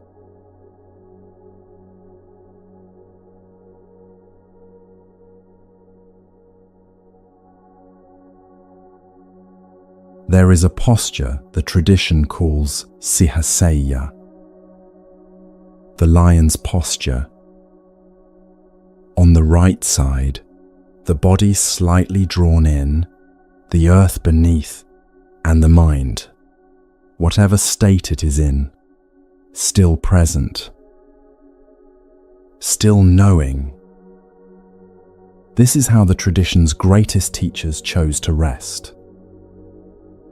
The ancient text records it plainly, without drama. In the Mahaparinibbana Sutta, the long text of the Buddha's final days, when he lay down for the last time, he arranged himself into sihasaya. Right side, one foot over the other, the mind collected and clear. And the text does not say he stopped practicing. It says he lay down sato sampajano, present and clearly knowing, Those two words travel together through the entire canon. Sato, present. Sampajano, clearly knowing. They are the instruction that accompanies walking practice, standing practice, sitting practice. And they are here, in this posture, in this text, as insistently as anywhere else. The tradition named 4 postures of practice: walking, standing, sitting, lying down. Not 3 with a 4th allowed as a concession. 4. Each given the same instruction, the same quality of attention, the same 2 words, Sato, Sampajano. What the tradition understood, and what often gets lost in the transmission of practice to the modern world, is that lying down asks something of you. It is not the posture you fall into when all others have failed.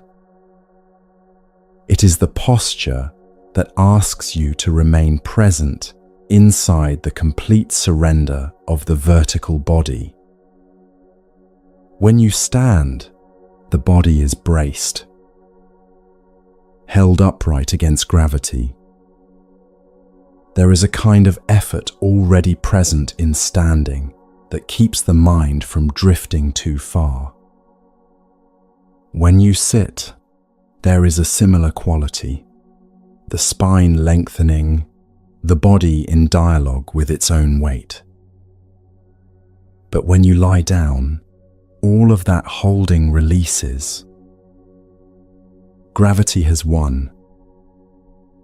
The body is given entirely over to the surface beneath it. And in that release, something becomes possible that is very difficult to access any other way. The mind, stripped of the effort of maintaining the body, can finally show itself as it actually is. Notice it right now. Feel where the body is making contact with the surface beneath you.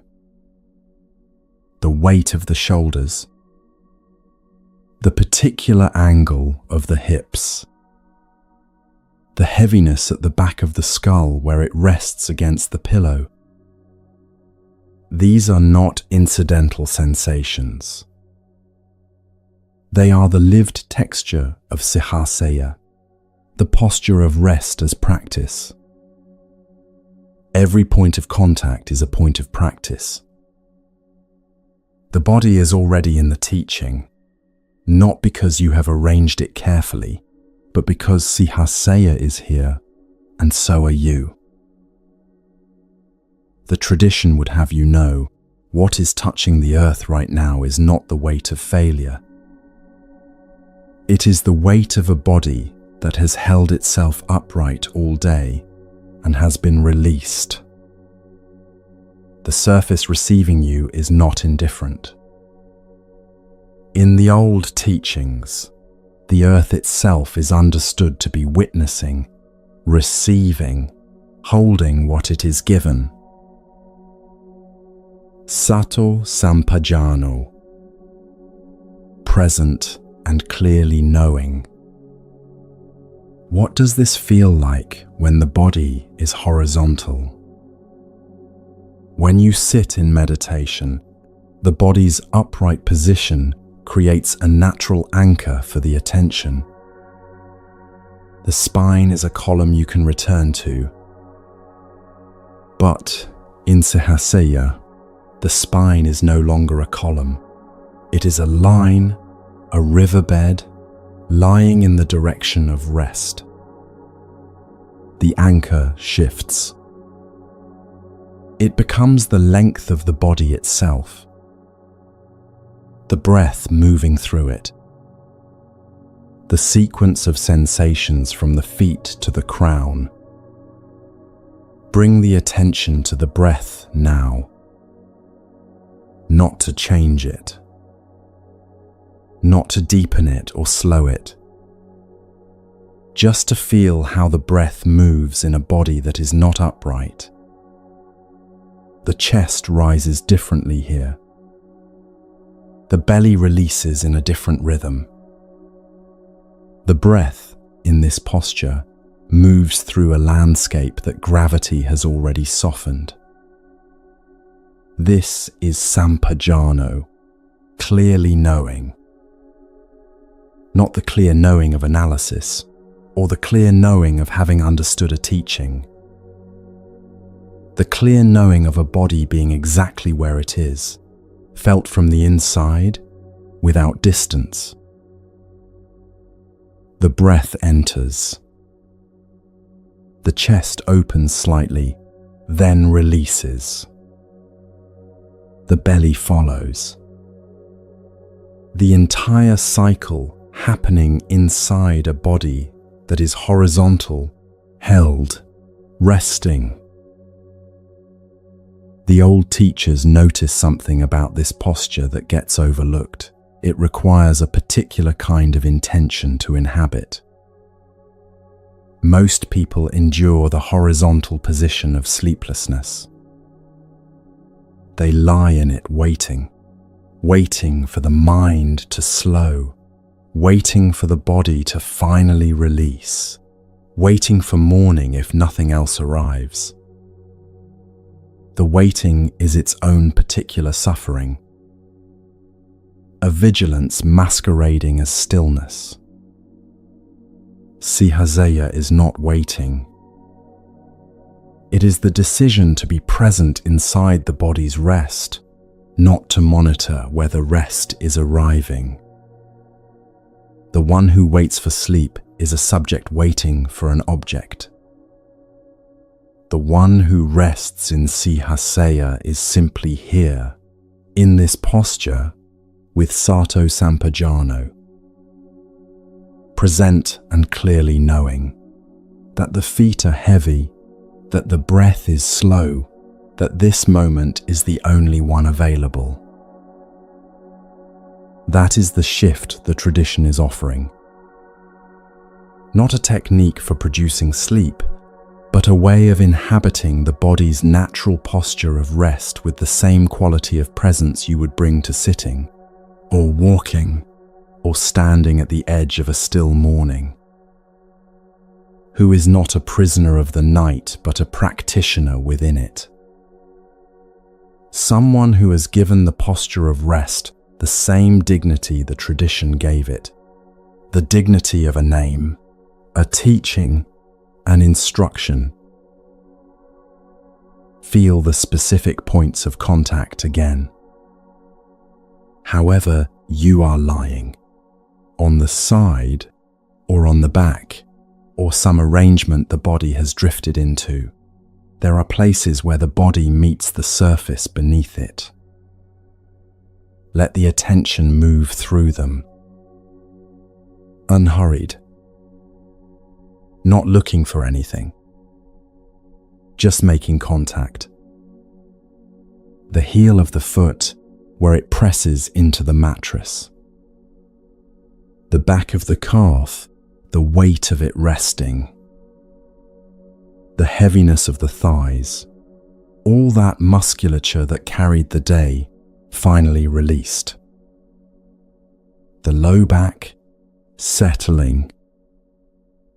The shoulder blades, the upper back, the ridge of the shoulders. The back of the skull. These are not separate sensations. They are one continuous body, one continuous contact with the surface that is holding it. Linger there for a moment. The length of the contact. How much of the body is actually resting against something solid right now? There is more of it than the mind usually accounts for. The mind, most of the day, is busy elsewhere, in planning, in memory, in the management of what is coming. It doesn't register the back of the calf, or the specific weight of the hips, or the way the shoulder blades spread slightly when the back releases against something flat. But those sensations are there regardless.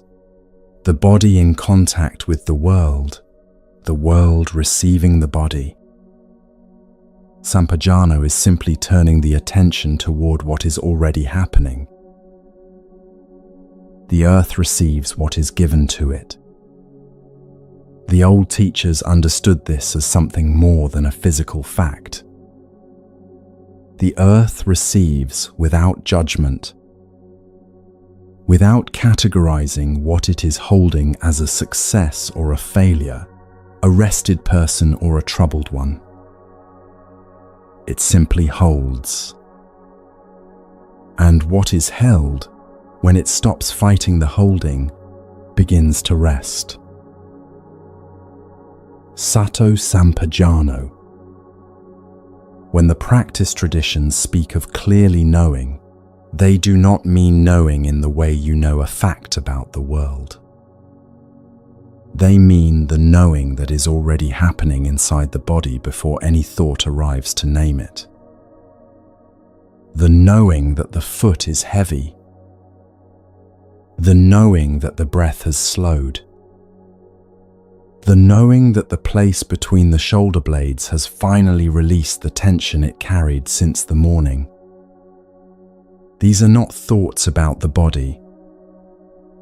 They are the body knowing itself through the quality of attention that rests inside it.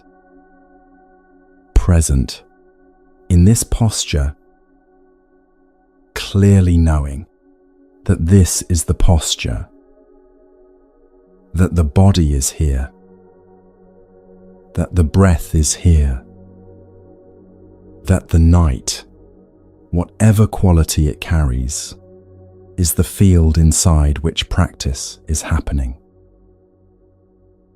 This is the quiet at the center of what the tradition calls sihaseya. Not absence, not unconsciousness, not the mind simply switched off, but a particular quality of wakefulness that has released the need to stand upright. That has given the body back to gravity and kept the attention present inside the gift. The lion does not sleep anxiously.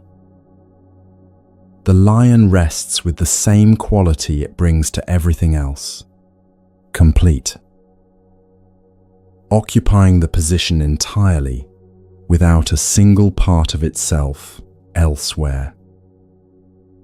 The old teachers observed this about the lion's rest. It is not inert. A lion at rest retains the quality of a lion. The muscles are loose, the eyes closed, the body given to the ground, and yet there is no confusion about what that body is. The restfulness does not erase the nature of the one resting. In the same way, the practice tradition understood that the practitioner in Sihaseya does not become a different kind of being by lying down. The awareness that sat in meditation this morning, the attention that walked and stood and moved through the day, that same quality is here, resting inside the horizontal body, unchanged in its nature, changed only in its posture. That completeness is available right now, not as an achievement, as a recognition. The body is already here. The breath is already here. The posture is already the posture. The only move left is to let the attention settle into what is already so. Right now, whatever the mind brought into this night, whatever it is still turning over, there is also this. The body occupying the position entirely. not waiting to occupy it once things settle, not reserving its presence for when the mind cooperates. Already fully here, already fully given to the surface receiving it. The mind may still be moving. The body has already arrived. And the practice, in this moment, is to let the attention follow the body's lead. To come down into the weight of it, the groundedness of it, the simple fact of it. There is a kind of courage in this that goes unnoticed. To lie down inside a difficult night and choose presence. Not the performance of relaxation, not a strategy for producing sleep, but actual presence with the weight and the breath and the contact and the quality of the mind as it is. This is the hardest thing the horizontal posture asks. It is easier to drift. Easier to follow a thought into its corridor and walk there for a while. Easier to replay the day, or rehearse the one that is coming, or build a story around the sleeplessness that makes the sleeplessness mean something. Presence inside the posture asks you to let the corridor close. To come back to the weight of the body, the breath, the points of contact. Not once, but again. And again. Each return is the practice. Each small decision to come back to Sihasaya is the practice, the tradition named and honored. What the old teachers understood is this: the mind that returns, again, to the body, is not failing. It is not demonstrating its weakness. Returning means the presence was real enough to notice the wandering. Each return is the practice completing itself.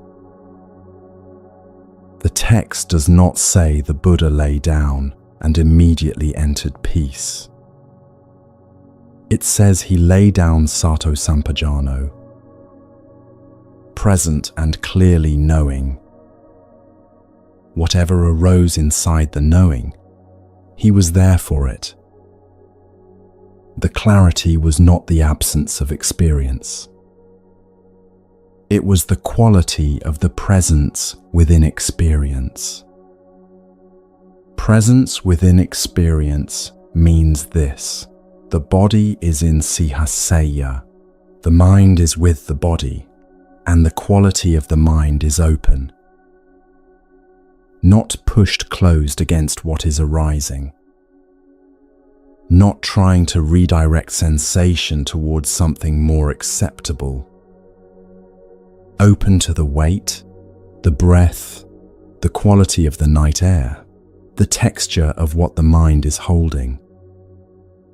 This is the lion's particular alertness, not the vigilance of anxiety, which scans for threat, but the alertness of a creature that knows it is exactly where it is and finds no argument with that. That same quality is available here, not as inheritance or as something earned through years of sitting practice, or as the property of a particular kind of person. It is available here because the instruction is here. Sato sampajano, and the posture is here, and the body is already inside it. Let the breath move through the body once more. Slowly. Feel the rise of the chest, the small expansion, the release. And in that release, the body settles a fraction further into the surface beneath it. Not because it is trying to, because release is what release does. The body does not need to be coached toward this. It has been releasing since the first time it found a surface to rest on. The intelligence of it is older than any instruction. The posture holds you exactly the way the night holds everything, without asking what the day was or what this night has cost you. Sato Sampajano. You are present. You know that you are present. That is enough. That has always been enough. What arises next in this practice is something the tradition called metta, a quality the heart generates toward itself and others when the conditions are right. A quality the old teachers discovered has its own power to soften what the night has hardened. A quality that begins, always, with the self.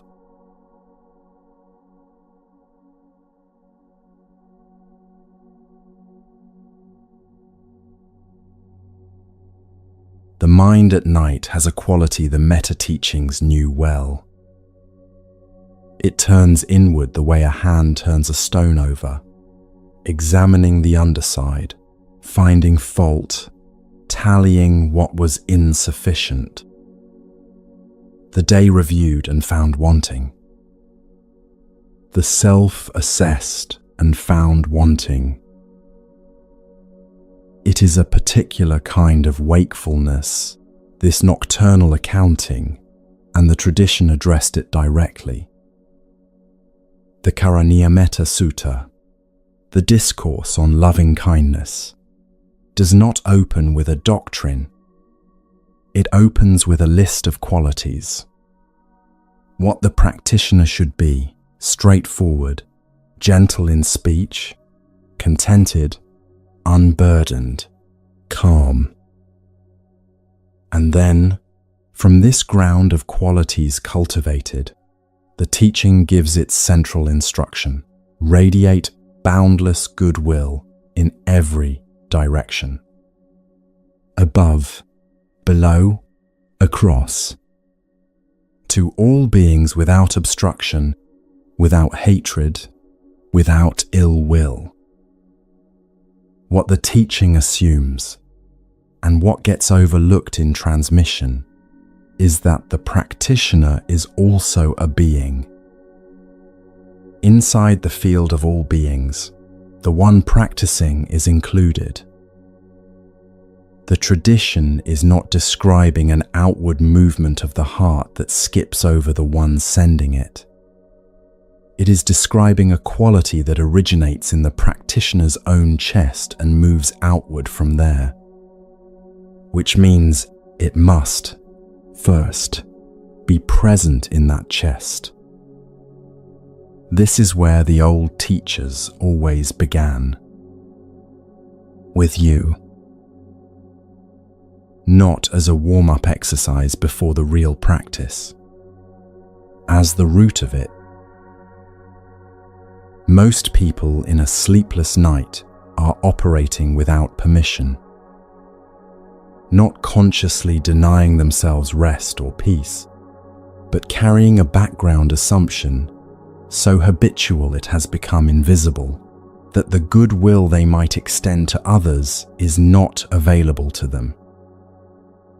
The same person who would feel genuine care for a friend lying awake in distress, who would want ease for that friend, would wish them peace, would offer comfort without condition, does not make that movement toward themselves. The door is open in one direction only. The care flows outward with no hesitation. Toward the self, the same quality pauses, finds reasons to withhold, decides the conditions for receiving are not yet met. This is the asymmetry the metta tradition addressed before any other. The metta tradition noticed this asymmetry.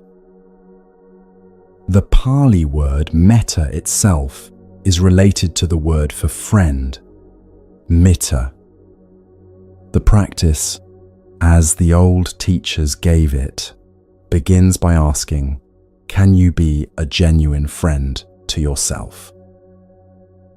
Not demanding, not corrective, not the internal voice that reviews the day and finds the places it fell short. A genuine friend, the kind that sees you clearly and wishes you well anyway. The kind that does not require you to be different before it offers kindness. The Karanayametta offers an image for this. A mother, it says, protecting her only child with her own life. The love in that image is not earned, not conditional on the child having performed well, or been easy, or fulfilled what was hoped for. It is the love that precedes judgment, that lives underneath judgment, that would not withdraw if judgment arrived. Even so, the teaching says, cultivate a boundless mind toward all beings. The only child in that image can be you, the one in this body, lying in this posture, in this particular night. The one who has been tired for a long time, possibly. The one who has been harder on themselves than they would be on anyone they loved. The one whose accounting, even now, is not finished. The tradition says, this one deserves what you would give to the child in that image. Bring that image into the body for a moment. The mother and the only child. The love that precedes judgment. Now ask, what would it feel like, even for a few breaths, to be on the receiving end of that? Not performing the feeling, not deciding whether it is warranted. Just allowing the question to sit in the chest alongside the breath. This is where the practice lives, not in understanding the teaching, but in the small opening that can occur when a question is held without being immediately answered. Now come into the body again. Feel the weight of it in this posture. The contact with the surface beneath. The breath moving slowly through the chest. This body has been carrying this person through an entire life. Through every difficult day, every night of insufficient sleep, every moment of effort and failure and return. It has not stopped. It is not stopping now. It continues, steadily, without requiring anything from the one inside it. Every breath since the moment of waking arrived without instruction. The body did not wait for permission to keep going. It has been more faithful to you than perhaps you have known how to be to yourself. The metta practice begins here. By making, even once, the gesture of goodwill that goes in this direction. The words of the practice are simple. They are old words, worn smooth by long use, and they carry their meaning in the feel of them as much as in the sense. The tradition gives them in 4 movements.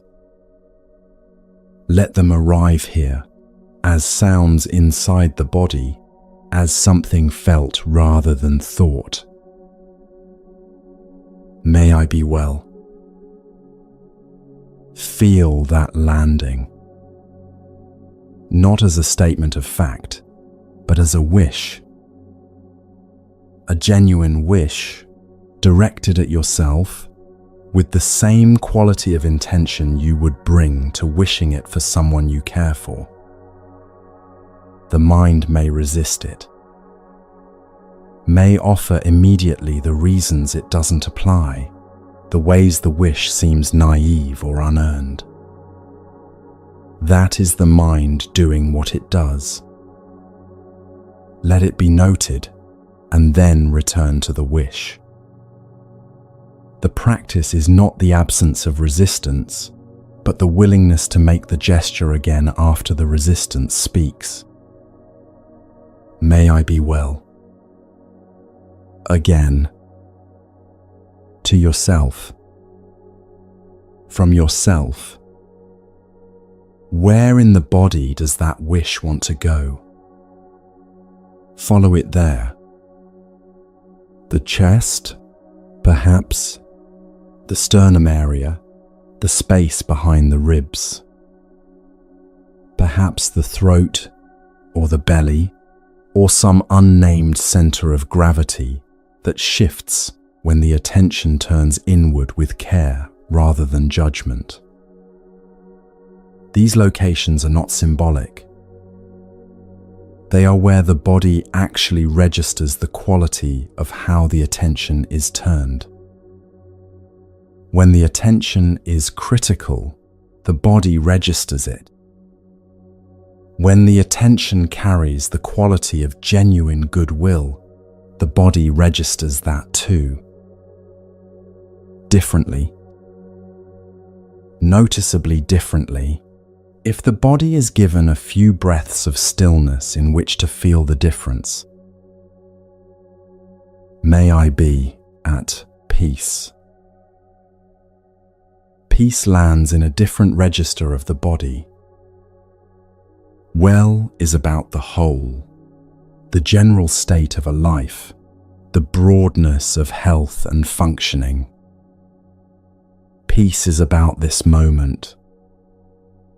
The quality of what is present right now, in this chest, in this breath, in this particular night.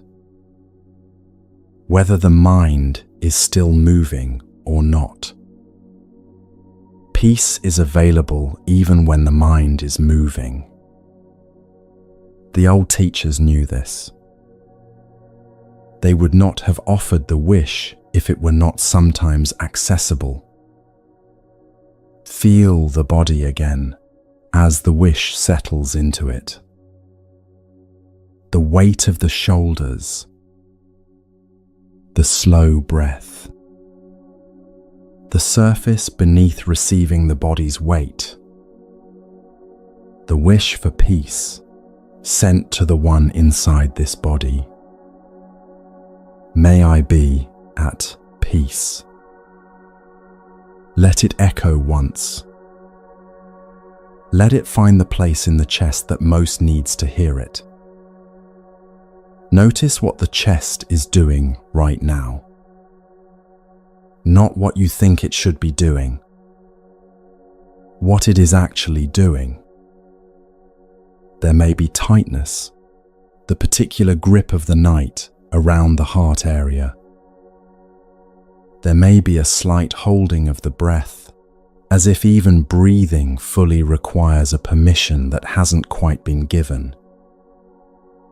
Or there may already be, after the wishes, a fractional opening, something slightly less constricted than it was a minute ago. Whatever is there, it is the truth of what the body is carrying. Metta does not ask you to override it. It asks you to include it, to send the wish of peace directly into the tightness, if tightness is what is present. May I be free from suffering. This one has more weight to it. The word behind it, dukkha, carries more than pain in the clinical sense. It carries the particular ache of a life that keeps turning, of wanting things to be otherwise, of being unable to settle into what is actually present, because what is actually present does not feel like enough. That quality is very much present in a sleepless night. To say, "May I be free from suffering," is to acknowledge that it is present and to extend goodwill toward the one who is bearing it. Not to demand it leave. Not to pretend it isn't there. To meet it with the quality of a genuine friend, one who sees clearly and wishes well anyway. May I be free from suffering. Feel the wish go toward the part of you that is most tired. The part that has been carrying something it didn't ask to carry. The part that is still awake right now, not entirely of its own choosing. May I be happy. Perhaps the strangest wish to say in a difficult night. Happiness can seem like a category error when the body is exhausted and the mind is still awake. But the tradition did not mean a performed happiness, or a happiness contingent on circumstances resolving. It meant sukha, an ease that is the opposite of dukkha, a quality of inner lightness, an openness to the possibility that this moment, even this one, could carry some small quality of ease.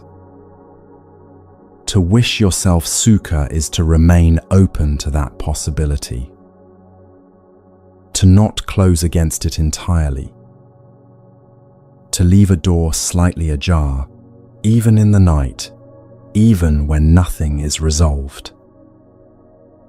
May I be happy. May this body, in this posture, be touched by ease.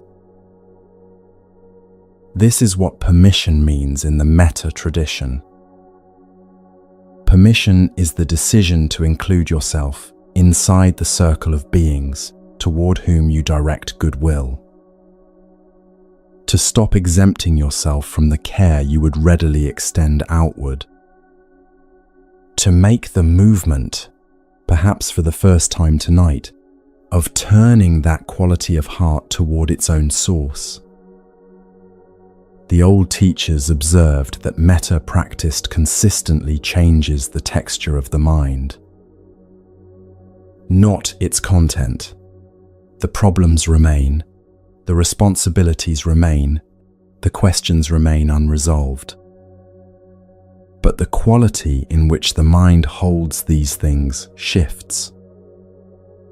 From the tightness of self-judgment to something slightly more spacious. From the vigilance of the night's accounting to something that can rest inside the unresolved. The problems are still present after metta. The night is still the same length. What changes is the quality inside which awareness holds what it cannot yet set down, and that change is not nothing. Come back to the breath now. Feel the chest rise, the slow fall, the particular quality of the body in Sihasaya, settled, held, present. The mind that has been offered the 4 wishes and received them, or resisted them, or partially received them. All of this is the practice. What matters is not whether the heart opened completely on the first pass. What matters is that the gesture was made. A gesture repeated becomes a quality. The small movement of turning goodwill toward yourself, made once and again on the next difficult night, becomes, over time, the way the heart sits inside its own experience. Hear the 4 wishes again. This time not as instructions, but as something offered, as if they were being said to you by something that knows you entirely and finds nothing that makes them inapplicable. May you be well. May you be at peace. May you be free from suffering. May you be happy. Feel the body receiving these, not deciding whether they are deserved. Just receiving them the way the earth receives what falls on it, without deciding whether the rain was warranted. There is a specific quality that arises when metta reaches the self and is genuinely received. The old teachers described it in physical terms because that is where it lives. A kind of warmth in the chest, not heat, not emotion in the dramatic sense, but a quality of softening, as if something that had been held tightly begins, just slightly, to loosen its grip. The jaw relaxes a degree. The space around the heart feels fractionally larger. The breath, which has been shallow, finds a little more room. Not because the practice is working the way a technique works, but because something in the body responds to being turned toward, even once, with genuine goodwill. The same way a person responds to being seen kindly after a long time of not being seen that way at all. The old teachers also noted this, the heart that is genuinely included in the practice, that has received rather than only given, becomes a different kind of instrument for the outward extension of metta.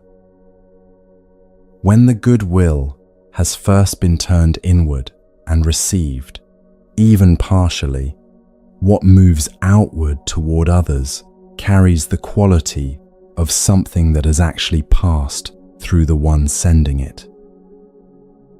Not a wish made from the outside of experience, but from inside it. From the ground of someone who knows what it is to need kindness and has allowed, once, to receive some.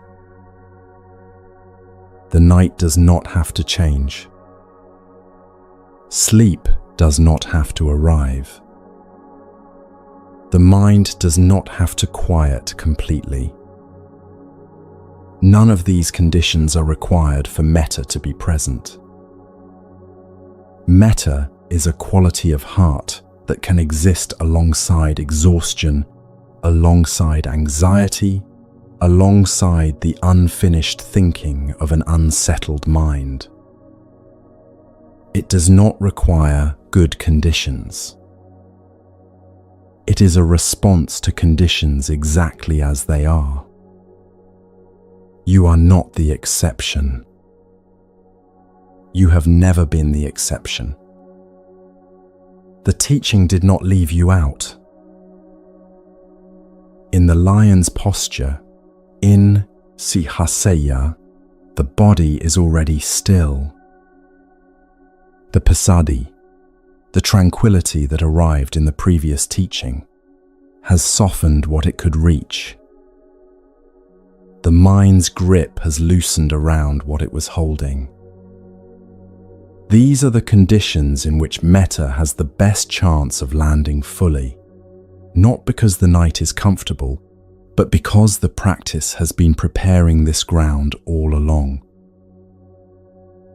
One more time. The 4 wishes. Slowly. Once more. As if for the first time. May I be well. May I be at peace. May I be free from suffering. May I be happy. Let them rest in the body. Let them settle the way a hand settles onto a shoulder, not pressing, not demanding a response, just resting there with the weight of genuine care. This is the practice, the tradition called the beginning. From here, the goodwill extends. To others the practitioner knows and loves, to those they feel neutral toward, to those they find difficult, to all beings in all directions without limit. But it cannot move outward in that way if it has not first been established at its source. And its source is here, in this body, in this chest, in the willingness to direct goodwill toward the one who has been lying awake in the dark. This is not a small thing. The old teachers named it a practice, not a technique, because returning is what it asks. The night holds something different when you are no longer its critic. When the accounting pauses, even briefly, what the night holds is simply this: a person lying down in Sihasaya, accompanied, not alone inside the difficulty of the hour, accompanied by their own goodwill, which turns out, when genuinely offered, to be a different kind of company than the night usually provides. What opens next is the place all of these teachings have been preparing toward.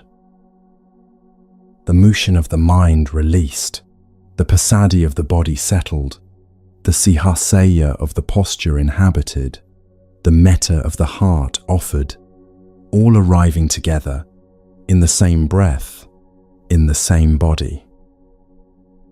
Rest, as the tradition meant it. Not the absence of wakefulness, but its deepest quality.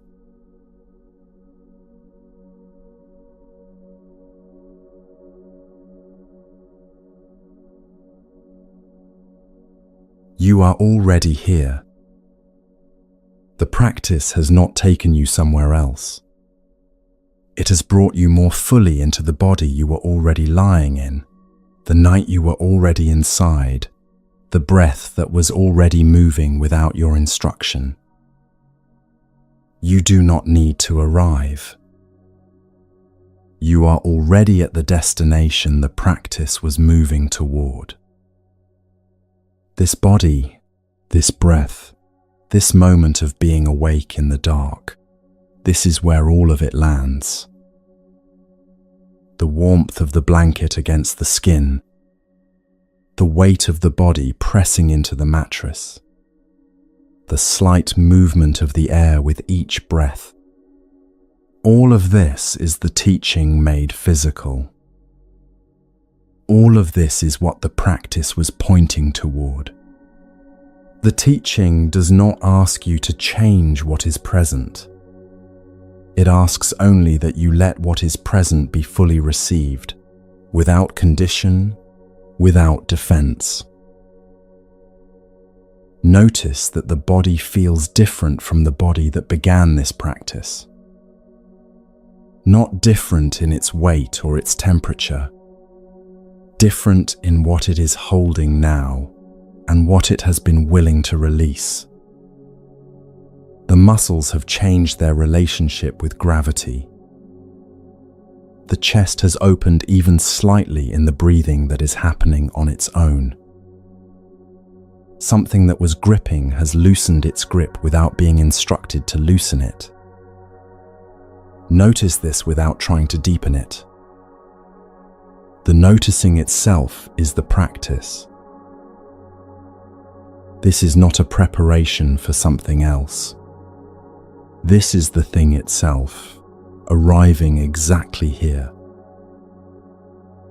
The sky quality the earlier teaching pointed toward is perceptible now in a way it may not have been when you first lay down. The thoughts are still moving. The mind has not gone silent, but the space in which the thoughts arise feels wider than the thoughts themselves. You can sense the awareness that is holding the thoughts, and the awareness is not troubled by their presence. When Huang Po described the mind as sky, he was not offering a metaphor to think about. He was pointing at something that can be sensed directly, the quality of consciousness that remains unchanged no matter what arises within it. The sky does not resist the clouds. The sky does not invite the clouds either. The sky is simply larger than anything that moves through it. In this moment, notice whether the awareness holding your thoughts feels larger than the thoughts themselves. Whether the space in which the mind is moving feels wider than the mind's content. This is not something to create. It is something to notice. It is already here, in this room, in this body, in this moment of lying still in the dark. Mushin is the word the old teachers used for this quality. The mind without added holding, the awareness that receives without gripping, the sky that lets the clouds pass without becoming the clouds. The mind right now has that quality available to it. The practice has been moving toward this all along, removing the habits that were obscuring something that was always present. A thought arises. The sky receives it. A sensation moves through the body. The sky receives that too. Nothing needs to be pushed away. Nothing needs to be held onto. The sky is large enough for all of it, and the sky remains undisturbed by what passes through it. Feel the quality of that undisturbed openness right now. Feel it as a physical sensation in the chest, in the throat, in the space behind the eyes. The tradition taught for centuries that this openness is the ground of all practice, not a state to be achieved, but the base from which all achievement arises and to which it eventually returns. The openness that was always there, revealed simply by the act of stopping and lying still in the dark. The tranquility is here too. Feel it in the body first, in the way the shoulders have given up their argument with the pillow, in the way the legs have stopped preparing for movement, in the way the hands have uncurled from whatever they were holding. The old teachers called this passaddhi, body tranquility and mind tranquility arriving together, the way two rivers meet and become one body of water moving in the same direction. It was the fifth factor in the awakening chain, the factor the tradition described as something that deepens with practice and cannot be manufactured by effort alone. The body received it first tonight. The muscles gave way before the mind was willing to give way. The weight settled into the earth before the thoughts were ready to settle. And now the mind follows, the way a disturbed pool slowly clears when the hand that was stirring it has been stilled and left to rest. Feel the clearing happening in the chest right now. Feel it as a physical event, a gradual loosening of something that was held, a subtle opening in the middle of the body, a quality of settling that hovers at the threshold of sleep, luminous and quiet, neither grasping for the next thought nor turning away from what is present. Passaddhi is not something imported from outside. It is the body's own intelligence returning to itself when the interference stops. The practice created the conditions. The tranquility is arriving by itself, the way light arrives in a room when the shutters are opened. The earth is receiving the full weight of the body now. Feel this specifically. The points of contact between the body and the surface it is resting on, the way the earth pushes back with exactly the pressure needed to hold you. Not more than is needed, not less. Exactly what the weight requires. This is the posture the tradition preserved in the Mahaparinibbana Sutta. The lion's posture, the right side resting, the mind present, the awareness clear. Sihasaya, the resting posture of one who is fully awake. The tradition assigned this posture a specific quality. It was not the posture of unconsciousness or escape. It was the posture of a being who had set down everything that could be set down and was resting with full awareness in what remained. The earth beneath you is doing what earth has always done, receiving, holding, bearing the full weight without condition or qualification. It does not ask what you deserve before offering its support. It does not review the record of the day before receiving the body's weight. The earth receives the full weight completely, right now, without reservation.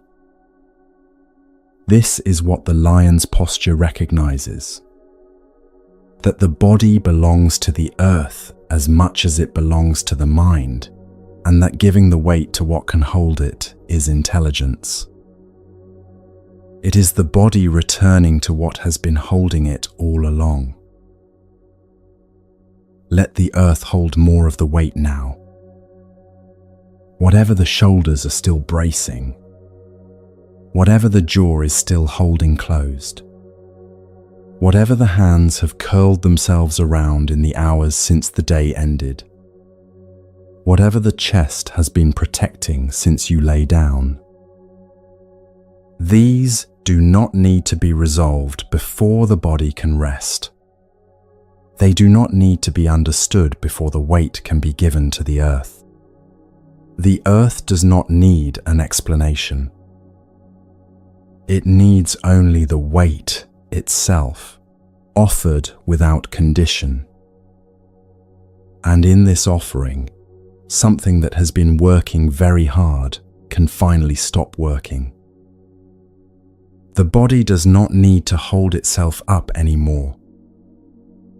The earth is doing that. It has been doing that all along, without being asked, without tiring, without needing acknowledgement. Feel the warmth that is present in the chest now.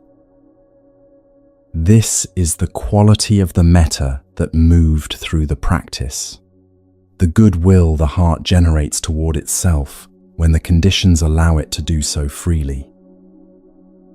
The Karaniya Metta Sutta described it as the quality a mother feels toward her only child. Not a sentiment to perform, not a feeling manufactured on demand, but a state of sustained warmth that does not require justification. That quality was directed toward you tonight, by the voice that offered the 4 wishes, and by the part of the heart that was able to receive them, even partially, even reluctantly. May I be well. May I be at peace. May I be free from suffering. May I be happy. Those words have moved through the chest. They have touched something there. And the warmth present now is not something brought in from outside. It was always here, the heart's own capacity for goodwill toward the one it has been hardest on, waiting for the moment when it was allowed to surface. The meta teachings were clear about this. The goodwill must begin with the self before it can extend anywhere else. The heart cannot offer to others what it has refused to itself. Tonight, it offered something to itself. That offering is still present in the chest, as warmth, as a subtle softening, as the quiet experience of being accompanied by the heart's own goodwill. The breath is not doing something different from what it has always done, but what surrounds it has changed. An hour ago, this breath was moving through a body that was braced against the night, through a chest that had not yet received its own goodwill, through a mind still placing itself between the body and the rest the body was asking for, through muscles that had not yet given the weight to what was already holding them. That body is still here. That mind is still here. But both have been touched by what moved through them in this practice. The breath is now moving through a body that has given more of its weight to the earth, through a chest that has been met by its own warmth, through an awareness that has found, even briefly, the sky beneath the weather. The same breath, in a different quality of holding. Receive the next breath now. In through the nostrils, moving through a chest that is softer than it was. Out, releasing whatever the lungs have been carrying. The body breathing itself, the awareness resting in the breath moving through the open sky of the mind. The night itself has been holding all of this. The darkness outside the window. The silence that the daytime never allows. The particular quality of a night in which the house is asleep and one person is still awake, not in the grip of insomnia, but inside a practice that has been moving through the body and the mind for the past hour. The tradition practiced in the night deliberately. The vigils, the pre-dawn sittings, the walking meditations that began in darkness. These were not accidents of schedule. The night has a quality that the day obscures. A quality of stripping away, of removing the noise that makes the deeper signal hard to hear.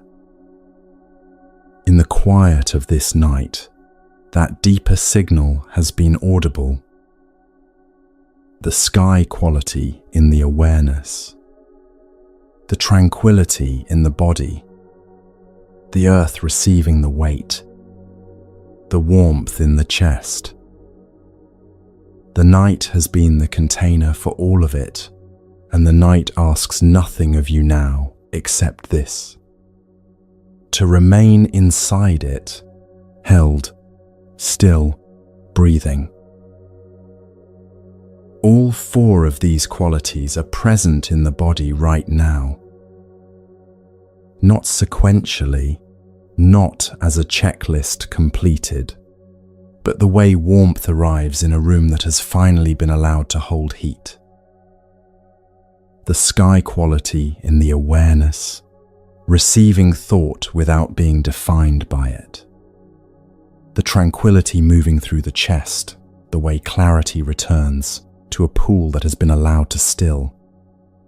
The lion's posture receiving the full weight of the body with the dignity, the tradition assigned to it. The heart accompanied by its own goodwill, quietly, without ceremony. Each one present in the body right now, in this moment. These are not four separate teachings that happen to be gathered here tonight. They are one quality, arriving from four directions at once, meeting in the body that is lying here, in this darkness, in this breath, in this exact moment. Rest in this now. Stay inside this quality. The breath moving through it. The body held by it. The awareness open within it. This is what the tradition was pointing toward when it preserved all of these teachings across centuries. Not a philosophical position to be understood intellectually, but a lived quality to be entered directly through the body, through the breath, through the simple willingness to be here.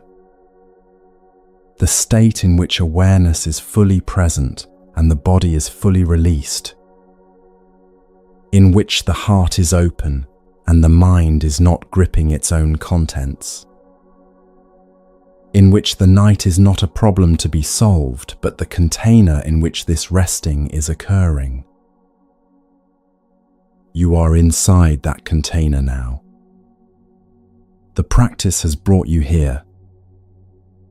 What is needed now is simply to remain in this body, in this breath, in this quality of resting awareness for as long as the night allows.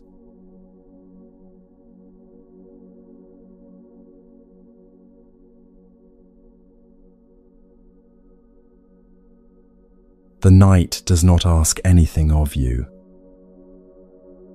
It does not require you to arrive at a conclusion. It does not need you to have understood. It simply continues, vast and unhurried, holding the day that has passed and the morning that has not yet arrived. This is what the night teaches. That there is a place where effort ends and presence begins. The trees outside are not trying to be still.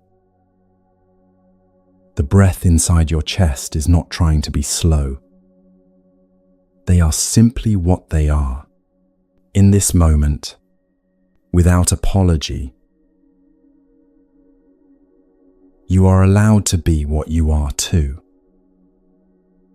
Tired, perhaps. Unresolved. Uncertain about tomorrow. The night holds all of it. And in that holding, something softens. The softening does not require your effort. The holding itself is the softening. Something in you has always known how to rest. This is the only teaching the night offers. Stay here. In the body. In the breath. In the quality of awareness that does not need the day to be different from what it was. The night is still here. And so are you.